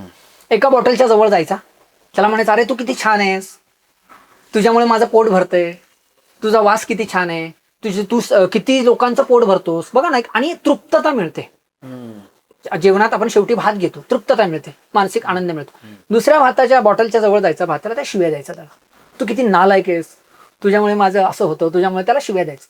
तुम्हाला खोटं वाटेल, 4 दिवसानंतर ज्या बॉटलला शिव्या देत होता भाताला, तो भात सडला होता. अरे बापरे, ऍक्टिव्हेट. आणि तुम्ही ज्या बॉटलला आनंदी प्रेमाने कुरवाळत होता, त्या भाताचा वास सुद्धा येत नव्हता. म्हणजे विचार करा, या एनर्जी आपल्यामध्येच आहेत. तुम्ही स्वयंपाक करताना शिव्या घालत स्वयंपाक केला, तर ती एनर्जी समोरच्या व्यक्तीपर्यंत तीच जाणार आहे, पोटातनच जाणार आहे, तोंडातनच जाणार आहे, तो आजारी पडणार, मग 100%. नाही तर बुद्धी फिरणार. तुम्ही सांगा या गोष्टींचं उदाहरण. का मी आता ज्या मनाने चहा बनवला, तो खूप, ते मन कसं आहे, काय थिंक करता तुम्ही, म्हणजे आतमध्ये तुम्ही, बापरे, एनर्जी लेवल याच आहे. तुम्ही चांगलं अंतःकरणाने द्या, तसंच तुम्हाला रिटर्न मिळणार. घरात आता कुठलं कार्य असेल, शुभ कार्य असेल, तर मी हार्डली आपण आता आजकाल तर सगळीकडेच बघायला लागलो या फोनवरती. आता एक रील बघितला होता, तो बिचारा व्लॉग करत होता, त्यांच्या घरात काहीतरी शुभ कार्य होते, ते नवरा बायको त्याचे काका काकू जे राडा भांडणं करत होते, ते शेवटी ते 2-3 पोर होते. म्हटले, अरे यार काय चाललंय. ह्याच्यामुळे पण होतात ना, का नाही होत, 100%. मग हे सगळं टाळण्यासाठी मला ह्या माध्यमातून तुम्ही सगळ्यांना सांगा, कारण आता काय झालं माहिती का, कोविड नंतर लोकांना लक्षात आलंय हो हो की तो कधी पण स्विच ऑन आणि स्विच ऑफ हो, करू 100% शकतो. 100%. ही गोष्ट होणं फार, ही गोष्ट जी झाली भयान होती ती हो गोष्ट. हो अगदी. पण आता लोकांना लक्षात आलंय, अहो अटॅक यायला लागले धडाधड धडाधड धडाधड धडाधड. 30 वर्ष 25 वर्षाच्या मुलाला कधी अटॅक आलेलं पाहिलंय का? काहीच नाही. बरं, जे 90 वर्षाचे आहेत, रोज सिगरेट पितात, smoking is injurious to health, त्यांना काही नाही. काही नाही काही पण त्याच्या मागचं पण रहस्य तुम्ही मला मागच्या वेळेस सांगितलं, कर्म. बरोबर. गुरुजी, आत्ताच्या IT पार्कमध्ये जे नवरा बायको काम करतात, आजकाल तुम्ही अनेक इंटरव्ह्यूज बघितलेत, परंपरा झाली की आई वडील वेगळेच राहतात. हो आई वडिलांना घेऊन आता पोरं राहत नाही. बरोबर. दुर्दैवाची गोष्ट आहे ना. 100% दुर्दैवाची गोष्ट आहे. त्या नवरा बायकोनी जर प्रगती करायची असेल तर त्या गृहिणीनी, कारण ती गृहिणी आहे, बरोबर. आणि त्या पुरुषांनी घरात रोज काय केलं पाहिजे, देवाचं नामस्मरण काय केलं पाहिजे, असे काही 2-3 जरा गोष्टी सांगितल्या. मुळात देवघर असावं. हो. देवाच्या सान्निध्यात जाणे म्हणजे काय आहे, देवांची पूजा. तुम्ही बघा, देव पितळेच्या मूर्त्या असतात, तांब्याच्या मूर्त्या असतात. देव आपण तामणात घेतो, पाणी वाहतो, पुन्हा जागेवर ठेवतो, त्यांना गंध लावून पूजा करतो, जे छोटासा दिवा लावतो. आपण दिवसभर मोबाईल वापरतो बघा, त्या मोबाईलला तुम्ही काय करता, रात्री चार्जिंग करतो. ती देवाची पूजा हे म्हणजे चार्जिंग आहे, तुमचं लक्षात घ्या. त्या पितळ आणि कॉपर मध्ये एनर्जी आहे, त्या एनर्जी सान्निध्यात जातात, त्याच्याने मन शांत होतं. मुळात पैसा कुठेतरी थांबलं पाहिजे. पैसा सर्वस्व नाहीये. तुम्ही बघा, 5 लाख कमवणारा माणूस सुद्धा भनभनलेला आहे. हो. आणि कित्येक लोक 10,000 कमवून सुद्धा समाधानी आहेत. तुम्ही ग्रामीण भागात जाऊन बघा, त्यांना नाही पैशाची वसवस. आज नुसतंच पैशाने सगळ्या गोष्टी विकत नाही घेत आहेत. त्यासाठी अगदी सोपं, सतसत विवेक बुद्धी जागृत ठेवा आणि मेडिटेशन करा. म्हणजे आपण काय कुठे चाललोय हे तुम्हाला स्वतःलाच कळेल, कोणाला विचारायची गरज नाही पडणार.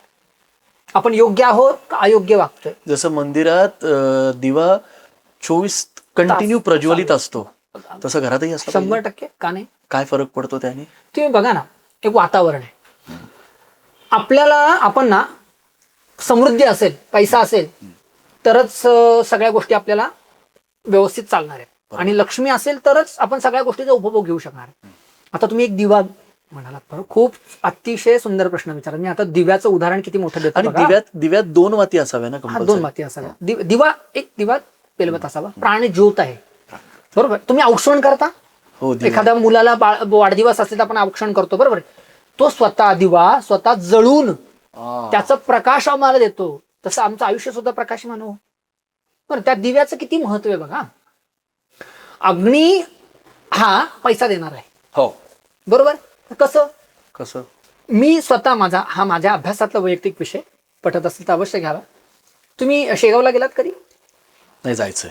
बरं. शेगावला सर्वात महत्वाचे एवढे लोक येतात, अन्नदान होतं, पैशाचा भरीमाड आहे, बरोबर. त्याच्यानंतर शिर्डी साईबाबा, अनेक वेळा गेलोय. तुम्हाला अगदी 15 दिवसाला, महिन्याला बातम्या असतात, एवढे तोळ्याचं सोनं मुकुट केलं, एवढे 15 कोटी दान केले, 10 कोटी दान केले, 5 कोटीचा हार आला. का होतं असं? तिरुपती बालाजी. अरे, आम्ही दोघंच गेलो. का याचा विचार नाही केला जात. आपण किंवा डेड एंड पर्यंत पोहोचू शकत नाही. तुम्ही बघा, शेगावला गजानन महाराजांनी जी चिलीम पेटवलेली आहे, ती चिलीम आजही तेवत आहे. म्हणजे ती चिलीम जी अग्नी आहे, तो आजही त्या ठिकाणी अग्नी आहे. हा, प्रत्यक्ष तुम्ही जाऊन बघू शकता. शिर्डी साईबाबाला द्वारकामाई म्हणले जातात. द्वारकामाईमध्ये आजही ती अग्नी प्रज्वलित आहे. ती आजपर्यंत कधी शांत नाही झाली, बरोबर. तिरुपती बालाजीला सुद्धा दररोज अग्निसंस्कार होतो, अग्निपूजन होतं. तर मी महाकालला रोज भस्म आरती, बरोबर. अग्नीचं महत्व आहे ना, अग्नीचं महत्व आज पैशाचा उदो का होतो, त्या कारणासाठी. म्हणून आपल्याकडे अग्निसंस्कार सांगितलेले आहेत. तुम्ही बघा, आधी एखादी बाई स्वयंपाक करताना चुलीवरती पहिला घास अग्नीला द्यायची. अग्निसंस्कार बंद झालाय. आपल्याकडे वर्षातून एखादं होम हवन करावं. आता सासूबाईला पण देते स्वतः.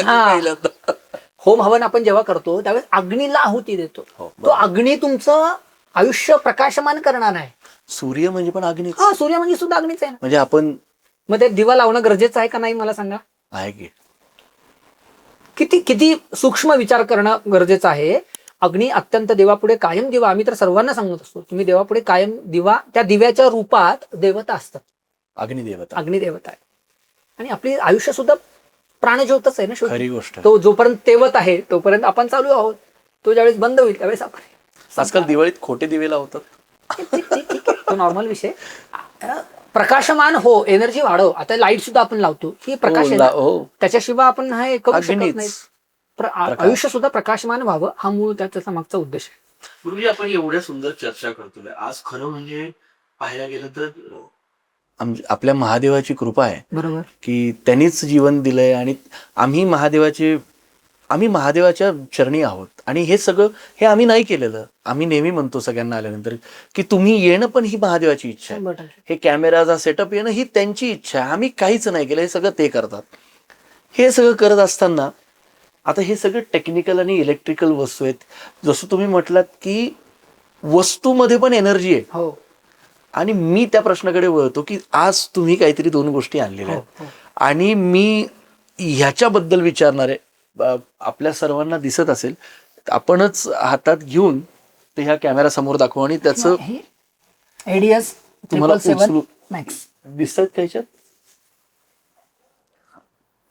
आजकाल काय मी तुम्हाला बोललो, आपल्याला दिसेल तेच आम्ही मान्य करतो आणि हो. ते दिसत नाही ते मान्य करत नाही. बरोबर आहे. बरोबर.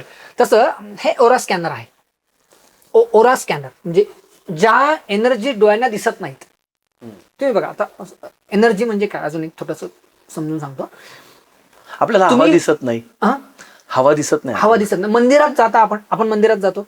मंदिरातल्या एनर्जीमध्ये आणि घराच्या एनर्जीमध्ये फरक आहे की नाही? आत्ता तुम्ही बोलताय ना, हो तर आमच्या सॉरी मी विषय भरकटत नाहीये, पण विविध मोठ्या मोठ्या क्षेत्रातील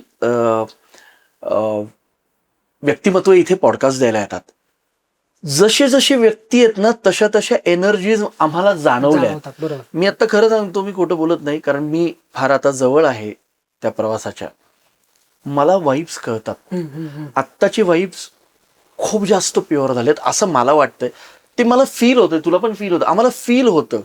जसं आम्ही मंदिरात जातो तसा तो फील, म्हणजे हे वाणीतलं आहे. तर ह्या ते कॅप्चर करते. 100% कॅप्चर. उदाहरणात दाखवाल सगळ्यांना प्लीज? आता टेक्निकल विषय खरं सांगायचा तर तो तुम्हाला याच्यावरती टॅबवरती बघावं लागेल असा विषय आहे. बरं. पण याच्याने ओरा स्कॅनिंग आपण जे म्हणतो ना, ते ओरा स्कॅनिंग म्हणजे माणसाचं पण एखाद्या aura scanning? हो माणसाचं पण होतं, एखाद्या वास्तूचं पण होतं, एखाद्या वस्तूचं पण होतं. त्याच्यामध्ये निगेटिव्ह वेव्स आहेत का? तुम्ही बघा ना, एक साधं सिंपल डॉक्टरकडे नंतर एक्सरे काढतात डॉक्टर.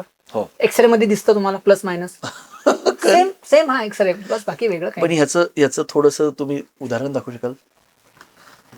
चला माझ्यावरतीच करा, मी निगेटिव्ह आहे का पॉझिटिव्ह आहे बघूच आज. नाही होऊन जाऊ द्या, आज जे काही आहे ते. हा ओरा स्कॅनर आहे. याच्याने वेव्स कळतात आपल्याला, पॉझिटिव्ह आहेत का निगेटिव्ह आहेत. तर वेव्स आपण याच्यातून बघू शकतो. हा ओरा स्कॅनर आहे. याला आता टॅबवरतून ऍक्टिव्ह करावं लागतं खरं सांगायचं तर. धरून चला हा असा ओरा आहे. तर याची एनर्जी किती आहे ते आपल्याला कळतं. डिजिटली कळतं, अगदी स्पष्ट सांगायचं तर. पण मग हे काय होतंय आता? हे स्कॅन करतं तुम्हाला. हे कोणाला स्कॅन? ज्या वातावरणाला स्कॅन करतं. मी तुमच्यावर पकडलंय, तुम्हाला स्कॅन करतं. एखाद्या वस्तूवरती पकडलंय, त्या वस्तूला स्कॅन करतं. आपण म्हणतो ना, आम्हाला डोळ्यांनी दिसू द्या. हे करणं गरजेचं आहे. आता काय दाखवलं म्हणजे काय? चांगली वेव्स चांगल्याच आहेत नाही असं. माझ्याकडून वेव्स चांगल्या आहेत का? 100%. नक्की ना? हो का? काही सुधारणा? आता जसं तुम्ही सांगितलं की ह्या गोष्टी ऍक्टिव्हेट आणि याच्यातनं एनर्जीज करतात. जसं आता तुम्ही आता मस्तपैकी ते दाखवलं आणि तुम्ही सांगितलं की हा आपल्याकडे पॉझिटिव्ह एनर्जी आहे. गुरुजी, ह्या सगळ्या गोष्टीतनं एक महत्वाची गोष्ट आहे की माणसाने छान राहण्यापेक्षा सुंदर राहणं फार गरजेचं अगदी आहे. 100%. म्हणजे आपण म्हणतो ना, काय सुंदर देवारा हो, आहे, हो. किती सुंदर पूजा झाली. तर ह्या सगळ्या गोष्टीतनं आता मला तुमच्याकडे वेगळ्या प्रश्नाकडे यायचंय. मला आठवतं आपण लहान असताना एक आपल्यावरती आपल्या आजी आजोबांचे संस्कार असायचे. बरोबर. आपण देवाची पूजा करतो. आजही घरात देवाला आणि देवाऱ्याला नमस्कार करून देवपूजा करून मी घरातनं बाहेर बरोबर. निघतो. आता कुठेतरी कमी होत चाललंय. बरोबर. काय आहे आणि पालकांनी याच्यावर काय करावं? नाही, मुळात संस्कृती जी आहे ना, तुम्ही बघा ना, मला थोडंसं विषयांतर नाही करायचं मला. मला कुणाला नावं नाही ठेवायची, पण लक्षात घ्या, आपणच आपल्या धर्माला कमी कमी लेखत चाललोय. आता तुम्ही तुम्ही बघा, त्याच्यावर आहात. मुसलमान माणूस नमाज पाडायला कधी लाजत नाही.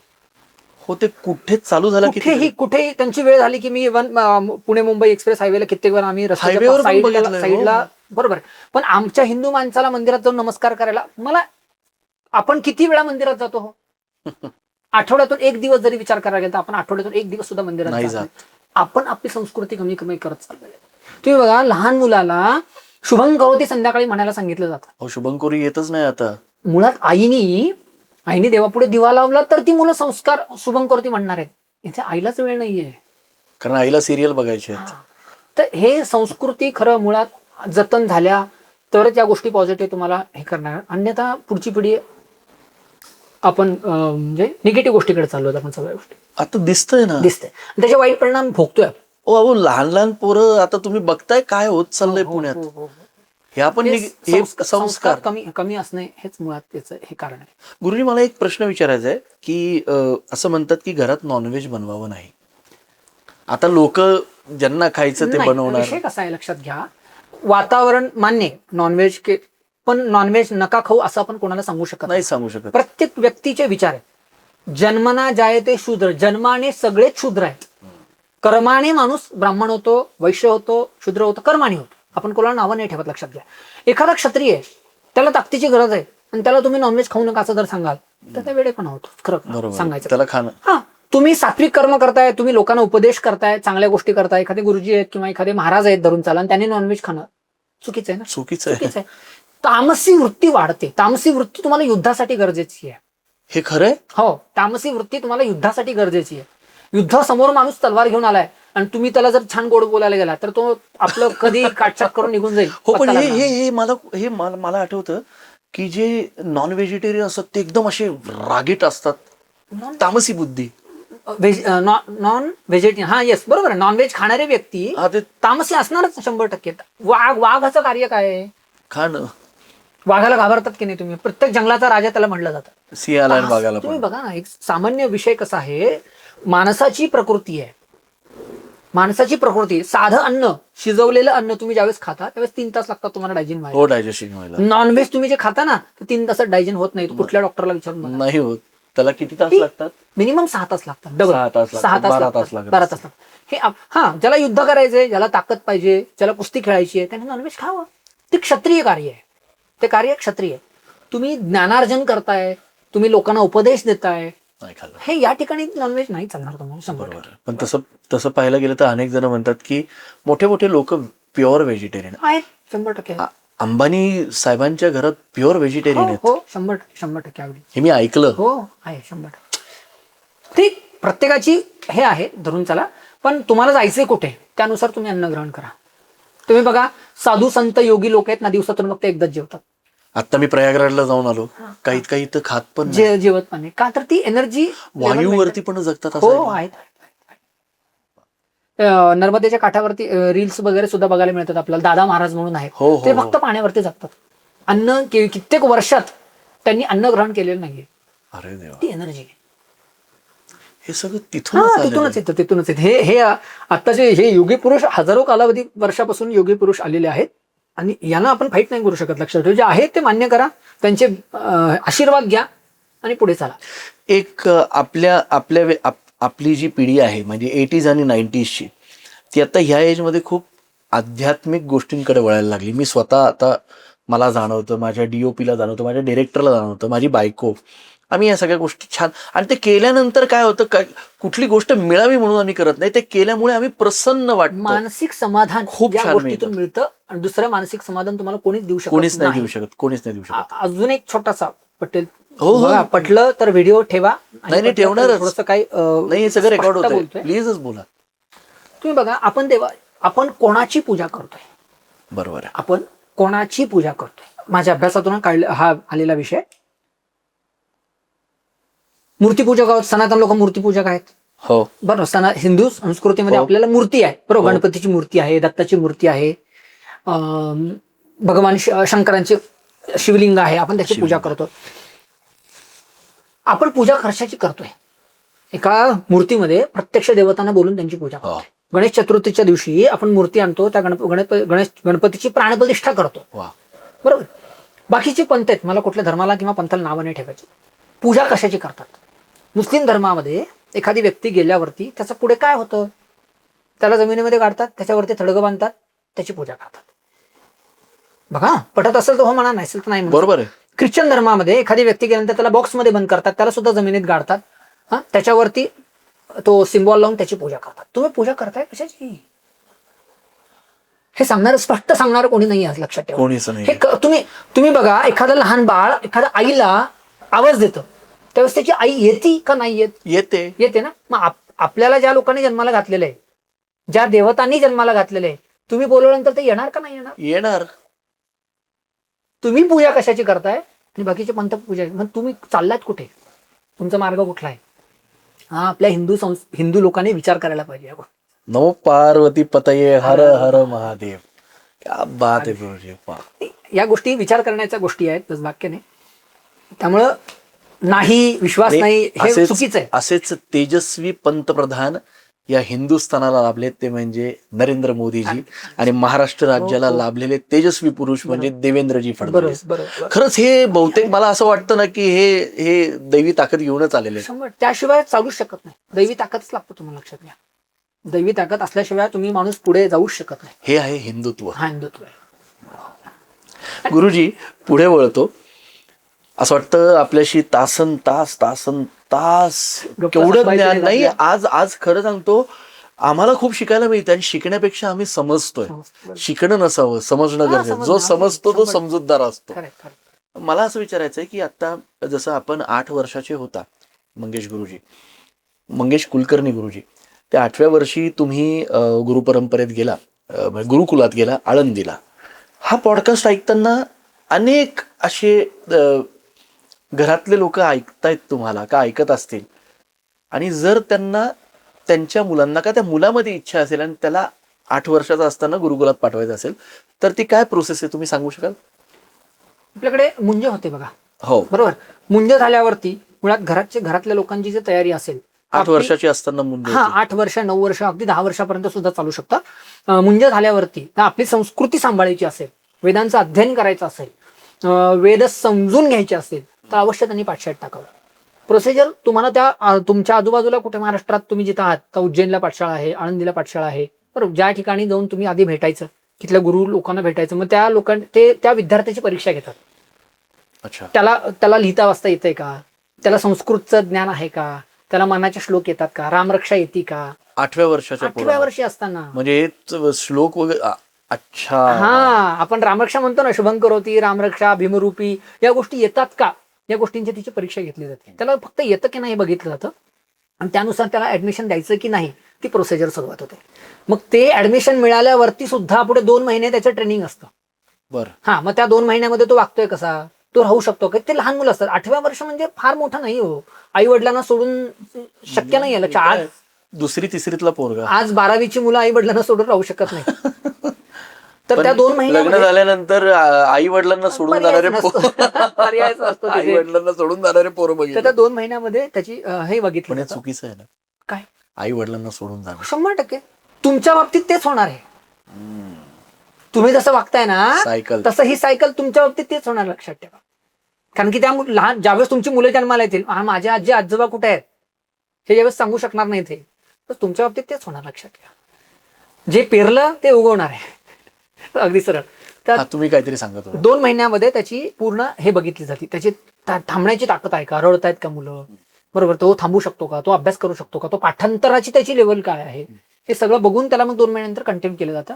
मग तिथून त्याचा पुढचा अभ्यासाचा कालावधी सुरुवात होतो. आणि मग त्यानंतर जसं तुम्ही पूर्ण हा साधना आणि प्रवास केला. येस हळूहळू मग तुम्हाला आत्मसात काय करायचंय त्याच्याकडे तुम्ही, कारण की बघा आईच्या पोटातून बाळ ज्यावेळेस जन्माला येतं त्यावेळेस काहीच माहिती नसतं, त्याला विश्वास काय आहे हे माहित नसतं, हे शिकवावं लागतं. ज्यावेळेस तुम्ही बघा कॉलेजमध्ये गेल्याशिवाय तुम्हाला पुस्तक वाचून तुम्ही डॉक्टर नाही होऊ शकत. तुम्ही त्या साधनेत, त्या उपासनेत, गुरु परंपरेत जोपर्यंत जात नाही तोपर्यंत ही संस्कृती तुम्हाला कळत नाही. आज विदेशातली लोक सुद्धा आपली संस्कृती शिकण्यासाठी भारतात येतात. हा विदेशातली लोक सुद्धा आपल्या गोष्टी फॉलो करायला लागतात. प्रयागराजमध्ये बघितलं ना. हा तर ही संस्कृती मानवाच्या कल्याणासाठी निर्माण केलेली आहे. तुम्ही बघा पाठशाळेमध्ये शिकून येणारा प्रत्येक व्यक्ती फक्त पैसा कमवणे हा उद्देश नसतो. माझ्या संस्कृती, माझ्या हिंदू धर्माची संस्कृती जतन करण्यासाठी आम्ही परंपरा फॉलो करतोय. या खरी गोष्ट आहे. पैसा मिळालाच पाहिजे. पैसा का नको, कारण की त्याचं चरितार्थ त्या गोष्टीवरती अवलंबून आहे. पण फक्त पैसा हा नाहीये, पैसा सोबत माझा धर्म सुद्धा रक्षण केला जात आहे. आणि हीच संस्कृती लक्षात ठेवा. ब्राह्मण आजकाल हे सगळं चालू आहे ना. शांताताई शेळकेंनी भालजी पेंढारकरांच्या एका खूप सुंदर लिहिलंय, देव देश अन धर्मापायी धर्मासाठी प्राण घेतला. खरंय. पण ही संस्कृती जतन करणारे आणि हीच परंपरा आहे. तीच तुमच्याकडे पूजेला आल्यानंतर तुम्हाला किती वातावरणामध्ये छान वाटतं, एक ऊर्जा निर्माण होते. तर हे निर्माण त्यात पैसे कमवण्यासाठी नाही हा विषय नुसता. हे बघा, पैसा तर प्रत्येकाने कमवलाच पाहिजे, त्याच्यावरती प्रत्येकाचा चरितार्थ आहे. प्रत्येक व्यक्ती पैसा कमवतो, फक्त तुम्ही कुठल्या मार्गातून कमवता हा विषय वेगळा आहे. खरी गोष्ट आहे. 100%. त्यामुळे ही संस्कृती खूप छान आहे. अडचणीमध्ये अवश्य ज्यांना टाकायचं त्यांनी अवश्य इव्हन मी म्हणतो तुम्ही याला मुलांना पाठशाळेत जरी टाकायचं नसेल तर त्या पाठशाळेमध्ये कधी जाऊन भेटून या. तर तिथलं वातावरण किती छान आहे बघा. तिथं त्या विद्यार्थ्यांकडून पैसे घेतले जात नाहीत. ते शिक्षण गुरुकुलातलं फुकट आहे. कधीतरी डोनेशन करा. इकडे तिकडे आपण पैसे खर्च, तिथे डोनेशन, त्यांना गरज आहे त्या गोष्टींची. पण ते कधी मागत नाहीत कोणाला, ते कोणाला मागत नाहीत. आपण आपलं कार्य आहे, लक्षात ठेवा. आपल्या हिंदू संस्कृती जतन जर करायची असेल ना, त्यांना आपल्याला सांभाळलंच पाहिजे. खरी गोष्ट आहे. आणि आपल्या धर्माला खरी गोष्ट आहे. गुरुजी, मला एक खूप सुंदर गोष्ट आठवली, आणि ती म्हणजे अशी की जेव्हा आपण घरामध्ये येतो का, अजूनही गावाकडे ही परंपरा आहे. मी पाहिलंय, मोठ्या मोठ्या लोकांच्या घरात पाहिलंय. तर जेव्हा घरात लोक येतात तेव्हा ते पहिले बाथरूम, आता मी हे करतो, बाथरूम मध्ये जातो, पाय धुतो, आणि मग काय सायन्स याच्या मागचं बघा. आपण बाहेर जातो, बाहेर आपण जसं घरातल्या एनर्जी आहेत तशा काही वाईट एनर्जी पण आहेत, निगेटिव्ह पण एनर्जी. त्या एनर्जी तुमच्या पावलासोबत चालत येतात. अच्छा, बरं. मग तुम्ही बघा, आजही ग्रामीण भागामध्ये घरात आल्यावर पाय नाही धुवत, घराच्या बाहेर पाय धुवलं जातं. तर ती एनर्जी आहे ना, निगेटिव्ह एनर्जी जी काही आलेली आहे ती तिथेच निघून जावी. हा मूळ उद्देश आहे त्याचा. हे गरजेचं आहे. 100% गुरुजी, या सगळ्या प्रवासात मला आता मी जरा थोडासा एक वेगळा गमतीशीर प्रश्न विचारतो का, तुम्हाला असं वाटेल हा काय प्रश्न आहे, पण खरंच भूतखेत आहेत? हो, का नाही आहेत, 100% आहेत. देव आहेत तसे भूतप्रेत सुद्धा आहेत, का नाही? तुम्हाला अनुभव? प्रत्यक्ष अनुभव नाही, पण ऐकलेला आहे. नाही असं नाही, जाणवलेलं आहे. कारण माझ्या एका मित्राच्या ह्याच्यात त्याचे XYZ ती व्यक्ती गेली होती, आणि नंतर खूप कालावधीनंतर जेव्हा तो त्या घरी आला तर रात्री ते तिथे समोर थांबलेत असा भास झाला. हे खरं असू शकतं? हो, 100%. हे बघा, तुम्हाला एखादी सोन्याची अंगठी हरवली, झोप लागेल का तुम्हाला? नाहीच लागणार. खरी गोष्ट आहे. तुम्ही सोन्याची तुमची अंगठी हरवली, तुम्हाला झोप लागेल का? नाही लागणार. आपण 4 वेळा बोलून दाखवू, अरे नाही माझी अंगठी हरवली. 500 रुपये सापडले नाही आपले गेले तर आपण हळहळ करतो. इथे माणसाचा अख्खा देह हरवलाय. इथे माणसाचा अख्खा देह हरवलाय. तर ते गेलेल्या माणसाला काय हळहळ वाटत, लक्षात घ्या. त्यामुळे या एनर्जीत लगेच माणूस गेल्या लगेच माणूस प्रवासाला सुरुवात होत नसते. तो थांबतो, तो बघतो त्या वातावरणामध्ये. त्याला जायची इच्छा नसेल तर तो जात नाही. हेच प्रेत असतं. बापरे. हो, हे त्याच्या हातात आहे, हे तुमच्या हातात नाहीये, लक्षात घ्या. मग त्यांच्या पण तो प्रवास वगैरे जे जाणवतात, हो बरोबर, त्याची इच्छा जर सगळी पूर्ण झालेली असेल तर तो, इच्छा पूर्ण झाल्या असतील तर तो निघून जातो.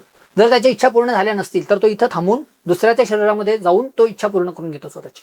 अच्छा, म्हणजे जे गाणगापूरला आपण बघतो 100%. अरे बाप,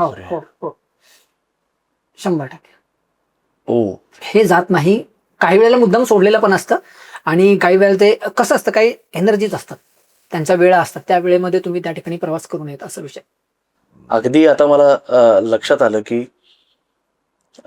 जुन्या काळात ते आजी आजोबा म्हणायचे की बाबा रस्त्यात जाऊन कुठे वॉशरूमला थांबायचं नसतं, त्या झाडाखाली काय असतं आपल्याला माहित नसतं. शक्यतो रात्रीचा प्रवास टाळावा. म्हणजे जिथे अनेक ऍक्सिडेंट झाले तिकडच परत ऍक्सिडेंट होतात. त्या एनर्जी, हो, एनर्जी आहेत, 100% एनर्जी.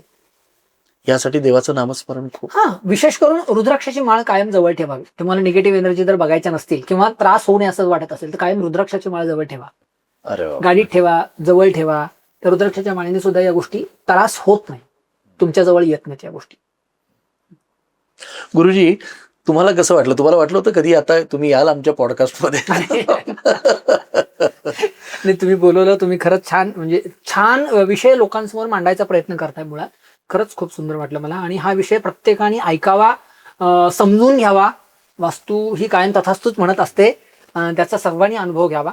पण जरा 2-4 अजून प्रश्न मजेशीर विचारणार आहे. तुम्ही विवाहित आहात, हो. तुमचं लग्न झालंय, आता तुम्ही संपूर्ण आध्यात्मिक आहात, लोकांना मार्गदर्शन करता. तुमच्या घरात जर कधी काही प्रॉब्लेम झाला तर कोण कोणाला मार्गदर्शन करतं? वहिनी तुम्हाला करतात का तुम्ही त्यांना करता? आम्हाला मार्गदर्शन समोरच्याच घ्यावं लागते. हो का? पण बहुतांश ती वेळच येत नसेल, कारण घरातलं वातावरण समजूतदार, समोरची व्यक्ती जर समजूतदार असेल, मला खरंच सांगायचं तर तिचा खूप मला सपोर्ट होतो. Same year. 100%. माझ्या बायकोचा पण खूप मला खोटं वाटेल, आम्ही कित्येक दिवस साधनेसाठी 4-4, 5-5 दिवस आम्हाला घराच्या बाहेर थांबावं लागतं. त्या कालावधीमध्ये सुद्धा हे सोपं नसतं. घरातलं सगळं सांभाळणं सोपं नसतं, लक्षात ठेवा. आणि ज्यावेळेस तुमच्या पाठीमागं भक्कम एक व्यक्ती पाठीशी असते त्यावेळेस तुम्ही रिलॅक्स आहात, आणि ती भक्कम व्यक्ती माझ्या पाठीशी आहे. मला सेम इयर. माझ्या घरातली कुटुंब प्रमुख खरंही माझी बायको आहे. आईच, स्त्रीच ही कुटुंब प्रमुख असते मुळात. ती घरात, लक्षात ठेवा, तुमच्या लक्ष्मीच आहे. अगदी बरोबर आहे. ती लक्ष्मी जर तुमच्या घरात असेल तर तुमचं सगळं वातावरण व्यवस्थित चालणार आहे. हो. आणि ती एक व्यक्ती जर घरात नसेल तर माणसाची काय अवस्था होते. प्रश्न विचारायचं कारण हा का असा विचारला, थोडासा असं टर्न देऊन विचारला. मला ह्या मार्गातनं हे सांगायचंय आमच्या सगळ्या माता भगिनींना, की जर तुम्ही घरात अजून सुंदर राहिला तर पुरुषाची प्रगती नक्की आहे. 100%. म्हणजे ज्या घरातली स्त्री मनापासून सुखी आहे त्या घरात पुरुषाची प्रगती ही 100%. निश्चित आहे. पुरुषाचीच नाही, तुमची सुद्धा प्रगतीच होणार आहे. त्यामुळे स्वयंपाक करताना आनंदी राहा, समजून घ्या, अननेसेसरी कोणावर व्हायबल होऊ नका. ती प्रत्येक, बघा, कोणीच या जगात सुखी नाही. रामदास स्वामी म्हणतात, जगी सर्व सुखी असा कोण आहे. जगात अंबानींच्या घरात सुद्धा प्रॉब्लेम येतात. हो, येतात. लक्षात ठेवा, जगी सर्व सुखी असा कोणीच नाहीये. कोणीच. पण त्या वातावरणात तुम्हाला फाईट करता आलं पाहिजे. देवादिकांना सुद्धा त्रास होऊनच सगळ्या गोष्टी मिळालेल्या आहेत. अगदी बरोबर. विचार करा, आपले रामचंद्र आहेत, पण गरज नसते तर 12 वर्ष त्यांना वनवास सोसावा लागला. आम्हाला थोडं काही झालं की लगेच त्रास होतो. नका त्या गोष्टी सोडून द्या, लगेच फायटिंग करायची गरज नाही. 12 वर्ष 14 वर्ष वनवास. 14 वर्ष वनवास म्हणजे जोक नाहीये, लक्षात घ्या. मग 12 वर्षात काय खडतर असतील, आणि 14 वर्षाचा वनवास करून परत. तसा वनवास आपल्या पाठीशी नाहीये, लक्षात घ्या. आपण खूप सुखी आहोत आज. आपल्याला हवा तसा मुबलक पैसा आहे, वातावरणात घर छान आहे. छोट्या मोठ्या प्रॉब्लेम प्रत्येकाच्याच घरात असतात. त्या गोष्टीला सतसत विवेक बुद्धी जागृत ठेवून आपण त्या गोष्टीला विचार करा. त्याच्यावरती भांडत बसून त्याच्यातून मार्ग मिळत नसतो, किंवा even waste of life and waste of time. 100%. एकाच व्यक्तीचं नाही तर 2 कुटुंबाचं नुकसान होतं त्याच्यामध्ये. बेसिकली पुरुष बांधवांना, माता भगिनींना पण या माध्यमातून हेच निवेदन आहे, मार्गदर्शन आहे गुरुजींचं, की जर एखाद्याशी पटत नसेल तर तुम्ही शांत राहा, त्याचा विस्फोट करू नका. कारण आजकाल काय होत चाललंय गुरुजी, आत्ताची नवोदित लग्न झालेले कपल्स आहेत ना, त्यांना जी मुली आहेत, मुलं आहेत, का डिवोर्सचं प्रमाण चाललंय. लहान मुलं खूप मॅच्युअर्ड व्हायला लागले, आणि त्यानंतर त्यांच्या डोक्यावरती तेच परिणाम पडत ते नंतर इन्सिक्युअर व्हायला लागले. बरोबर. 100%. यासाठी तुम्ही जे सांगितलं ते केलं पाहिजे. अगदी. आपले पूर्वज आपले सांगायचे, घरात मोठी व्यक्ती असणं यासाठी गरजेचं आहे. अगदी बरोबर. यासाठी घरात मोठं व्यक्ती, काय आदरयुक्त कोणीतरी तुमच्या पाठीशी पाहिजे. आदराची भीती पण आपोआप निर्माण होती. त्याशिवाय माणूस पुढे जाऊ शकत नाही. अगदी बरोबर आहे. अगदी. आणि जर आजी आजोबा नसतील तर परमेश्वर आहे, मग त्याचं चिंतन करा. सीझन 1 आणि सीझन 2 लॉकडाऊन मध्ये गुरुजी, मंगेशजी, हा चिटचॅट विथ दिग्विजय जोशी चालू झाला. आणि आनंदाची गोष्ट की तेव्हा त्या सीझन मध्ये सुबोध भावेजींपासून ते सोनू निगम सरांपर्यंत ऑनलाईन सगळे लोकांनी आले आणि खूप छान गप्पा मारल्या. हे सगळं होत असताना आता मोकळ्या गप्पा हे मी नाव सुचलं मला, माझ्या बायकोला. आणि खरंच परमेश्वराकडे जाताना मोकळं जायचं असतं. आपण जर घेऊन गेलो तर तो काहीच आशीर्वाद आहे. जो माणूस मोकळा आहे, जो माणूस फकीर आहे, त्याला अध्यात्माची प्राप्ती होती असं मला वाटतं. बरोबर. खूप उशिरा मला गुरु मिळाले. अगदी गुरुपासूनच जाईल. आई पहिली गुरुच असते, वडील सुद्धा पहिले गुरुच असतात. पण तुम्हाला आयुष्य कसं जगायचंय, आयुष्यात जायचंय कुठे, हे दाखवणारे तुमचे गुरुच असतात. आणि त्यांच्याशिवाय जोपर्यंत ती व्यक्ती मिळत नाही तोपर्यंत तुम्हाला पुढचा प्रवास दिसत नाही. जसं गाडीला आपल्याला लाईट आहे, अंधारामध्ये लाईट लावल्याशिवाय रस्ता दिसत नाही. सुबोध भावेंनी वाक्य सांगितलं की चुकलेल्या प्रवासाला योग्य वाट दाखवणारा माणूस फार गरजेचा असतो. अगदी. तर मी माझ्या गुरूंना अवश्य फोन लावला. काय नाव त्यांचं? माझे मूळ जे गुरु आहेत म्हणजे पाठशाळेतले माझे जे गुरु होते ते श्री विश्वनाथजी जोशी गुरुजी. माझे दुसरे गुरु होते ते ब्रह्मचैतन्य गोंदवलेकर महाराज. अच्छा. यस. त्याच्यानंतर माझे तिसरे गुरु आहेत ते साधनेतले व्यक्ती आहे नारायण दत्त श्रीमाले. बर. आता असं वाटतं मी त्यावेळेला असलो असतो म्हणजे साधारणतः 2099-2000 साली ते गेले, त्यावेळेला असलो असतो तर त्यांचा आशीर्वाद मला मिळाला असता, मला खूप मोठे ब्लेसिंग मिळाले असते. आणि या जगात ना या संसाराच्या व्यतिरिक्त खूप मोठं विश्व आहे, खूप मोठं विश्व आहे जे आपण पाहू शकत नाही. हे त्यांच्या नेत्रांनीच, त्यांच्या डोळ्यांनीच, ते जोपर्यंत तुमचे डोळे उघडत नाहीत तोपर्यंत ते विश्व दिसत नाही. तर साधनेतला विषय आहे. भगवंतापर्यंत पोहोचायचं कसं, भगवंत कसा आहे. मुळात आपल्याला ज्या एनर्जी दिसतात, ज्या गणपतीची मूर्ती दिसते ऍक्च्युली तशी नाहीये ती. मग त्याचं खरंच रूप कसं आहे, त्याच्या एनर्जी, त्याच्या वातावरणात गेल्यानंतर तुम्हाला काय मिळतं. ऐका गुरुजी, तासनतास होईल, पण आता तुम्ही हे रूपाच्या बद्दल म्हटलं तर कैलास पर्वत हे काय आहे? शिवच आहेत, भगवंतच आहे स्वतः. ऐक, भगवंत स्वतः भगवंतच आहे. तर हे जे माझे गुरु असले असते तर त्यांनी, आणि त्यांची ताकद अशी होती, ती व्यक्ती स्वतः 20 वर्ष ब्राह्मणच होते, 20 वर्ष हिमालयात जाऊन तपश्चर्या केली. अरे बाप, प्रचंड. आणि तुम्हाला काय पाहिजे, आजही त्यांचे जे शिष्य आहेत, तुम्हाला आपको क्या चाहिए बरं, तुम्हाला जे हवं ते प्राप्त करून देण्याची त्यांची तयारी असते. हो, अगदी भगवंत, प्रत्यक्ष भगवंतासमोर जाऊन ते बसलेले आहेत. दशमहाविद्या ज्या आहेत तुम्ही ऐकल्या असतील, दशमहाविद्या सगळ्या सिद्ध केलेल्या आहेत त्यांनी, महाकालीपासून तर अगदी सर्व. तर माझे गुरु असले असते तर मी अवश्य त्यांना बोललो असतो आणि त्यांच्याकडून या सगळ्या गोष्टी आत्मसात करून घेतल्या असत्या. हा खूप पुढचा न पटणारा विषय कित्येक लोकांना, पण या एनर्जी आहेत आणि आम्ही त्या साधनेमध्ये आता कार्यरत आहोत आणि आम्ही त्या साधना करतोय. ज्यावेळेस तुम्हाला वास्तू करायचं आहे, तुम्हाला ज्योतिष्य करायचं आहे, त्यावेळेस तुम्हाला साधना या करावं लागतात. कारण मला तुमचे प्रॉब्लेम्स कमी करायचे, त्यासाठी मी झडतोय. तर माझी ताकद पण तेवढी पाहिजे. बरोबर. माझी जर एनर्जी लेवल तेवढी असेल तरच मी तुमच्यावरती काम करू शकतोय. तर माझेच प्रॉब्लेम आहेत आणि मी तुमचा प्रॉब्लेम काय सॉल्व्ह करतो. बरोबर. माझे पहिले प्रॉब्लेम सॉल्व्ह झाले पाहिजेत तरच मी दुसऱ्याचा प्रॉब्लेम. पहिलं तुम्ही स्वच्छ आणि मोकळं होणं गरजेचं आहे, तर तुम्ही दुसऱ्यांना. माझे आर्थिक प्रॉब्लेम संपले पाहिजेत तरच मी तुमचा आर्थिक प्रॉब्लेम. खरी गोष्ट आहे, खरी गोष्ट आहे, खरी गोष्ट आहे. आणि म्हण पण आहे की पहिलं स्वतः सुखी राहा, मग दुसऱ्यांना सुखी ठेव. ताकद ही आमच्या गुरूंनी दिली. वा. आणि मी खरंच ते असले असते तर आमचं आयुष्याचं आजही सोनं झालंय, त्यांना येत तरी सोनं आहे, पण ते असले असता अजून हिऱ्यापेक्षा मोठा विषय झाला असता. आम्ही त्यांना खूप आठवतो, रोज आठवतो आणि धन्यवाद करतो. खरं सांगायचं तुमच्यामुळे त्यांची आठवण झाली. रोजच आम्ही त्यांच्या स्मरणातच असतो म्हणा, पण अशी व्यक्ती आज भारताला गरजेच्या आहेत. त्यांचा राष्ट्रपती सुद्धा पुरस्कार झालेला होता. हो, राष्ट्रपती पुरस्कार त्यांना सन्मान मिळाला होता आणि खूप म्हणजे मोठ्या युद्धामध्ये सुद्धा त्यांनी सहकार्य केलं होतं. आणि आज काळाची गरज आहे, तुम्ही साधनेकडे रत राहा. नुसता पैसा हा तुम्हाला तारणारा नाहीये, तर साधना ही तारणारी आहे. त्यामुळे प्रत्येकाने साधना जी असेल तुमच्याकडे, तुम्ही बघा, जय श्रीराम जय श्रीराम जय श्रीराम आपण म्हणतो कित्येक वेळेला फोनवर बोल, जय श्रीराम जय श्रीराम. अहो, त्या रामाची ताकद नाही माहिती लोकांना. हर हर महादेव. हा, ताकद नाही माहिती तुम्हाला, नुसतं म्हणणं. ती वेव्स मिळतात तुम्हाला. आता माझ्याकडे एक परवा घटना घडली, सांगतो तुम्हाला. एक गरीब बाई आहे, ती म्हणाली मला तुमची फी देण्याची ताकद नाहीये. आमच्याकडे येणारे अगदी श्रीमंतातले श्रीमंत लोक आणि गरीबातले गरीब लोक पण आहेत. त्यांना आम्ही फक्त सांगितलं रामनामाचा जप करा, हे महाराजांकडून चाललेलं आहे मला. त्या बाईंना खरं सांगतो तुम्हाला, त्याची ताकद, मी रामनामाचा किती जप दिला असेल त्यांना, 13 लाख जप दिला होता. बापरे. 13 लाख. आज त्या बाईचा प्रॉब्लेम होता, मुलगा काही काम करत नव्हता, वय वर्ष 22, नोकरी लागली. 7 लाख जप झाला, त्या मुलाला IT कंपनीत नोकरी लागली. ही ताकद आहे माझ्या रामनामाची.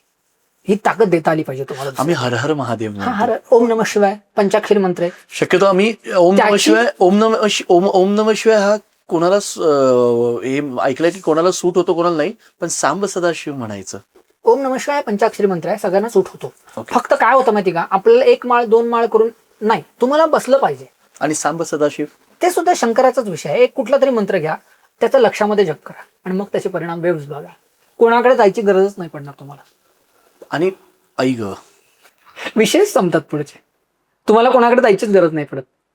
साधना कमी झाल्यात आपल्या, त्या साधनेमुळे हे प्रॉब्लेम झाले. अगदी बरोबर बोललात. साधना कमी झालेल्या आपल्या. गुरुजी, मंगेश कुलकर्णी जी आपल्या बरोबर आहे, त्यांचं ऑफिसच्या डिटेल्स आणि त्यांचा संपर्क नंबर आपल्या ह्या पॉडकास्टमध्ये मी नक्की आपल्यापर्यंत पोहोचवेल. ह्या सगळ्या इंटरव्ह्यू मधनं मंगेशजी मला एकच वाटलं की परमात्मा महादेव तुमच्या सोबत आहे अगदी. आणि तो तुम्हाला दाखवतोय की इकडे खड्डा आहे. आता दाखवल्यानंतर त्याला तुडी मारायची तर तुमचं काम आहे.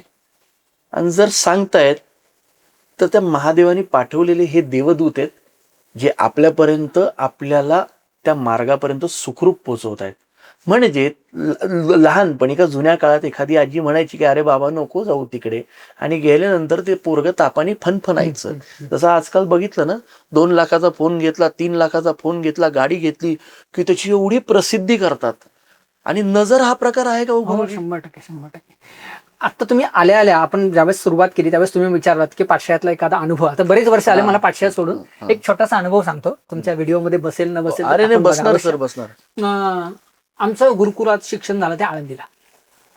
आळंदीला आम्ही आध्यात्मिक प्रतिष्ठानमध्ये शिक्षणाला होतो. तर नृसिंह सरस्वती महाराज, माऊलींचे सुद्धा गुरु, तुम्ही ऐकलं असेल नसेल, त्यांची जे समाधी आहे, जशी माऊलींची समाधी तिथे त्यांची सुद्धा, त्याच्या मागे ती समाधी सांभाळण्यासाठी किंवा तो आश्रम सांभाळण्यासाठी काही ब्रह्मराक्षस ठेवलेली आहे. हा, ब्रह्मराक्षस आहेत त्या ठिकाणी. बऱ्याच ब्रह्मराक्षसांना माऊलीने स्वतःच त्या ठिकाणी हे दिलेले.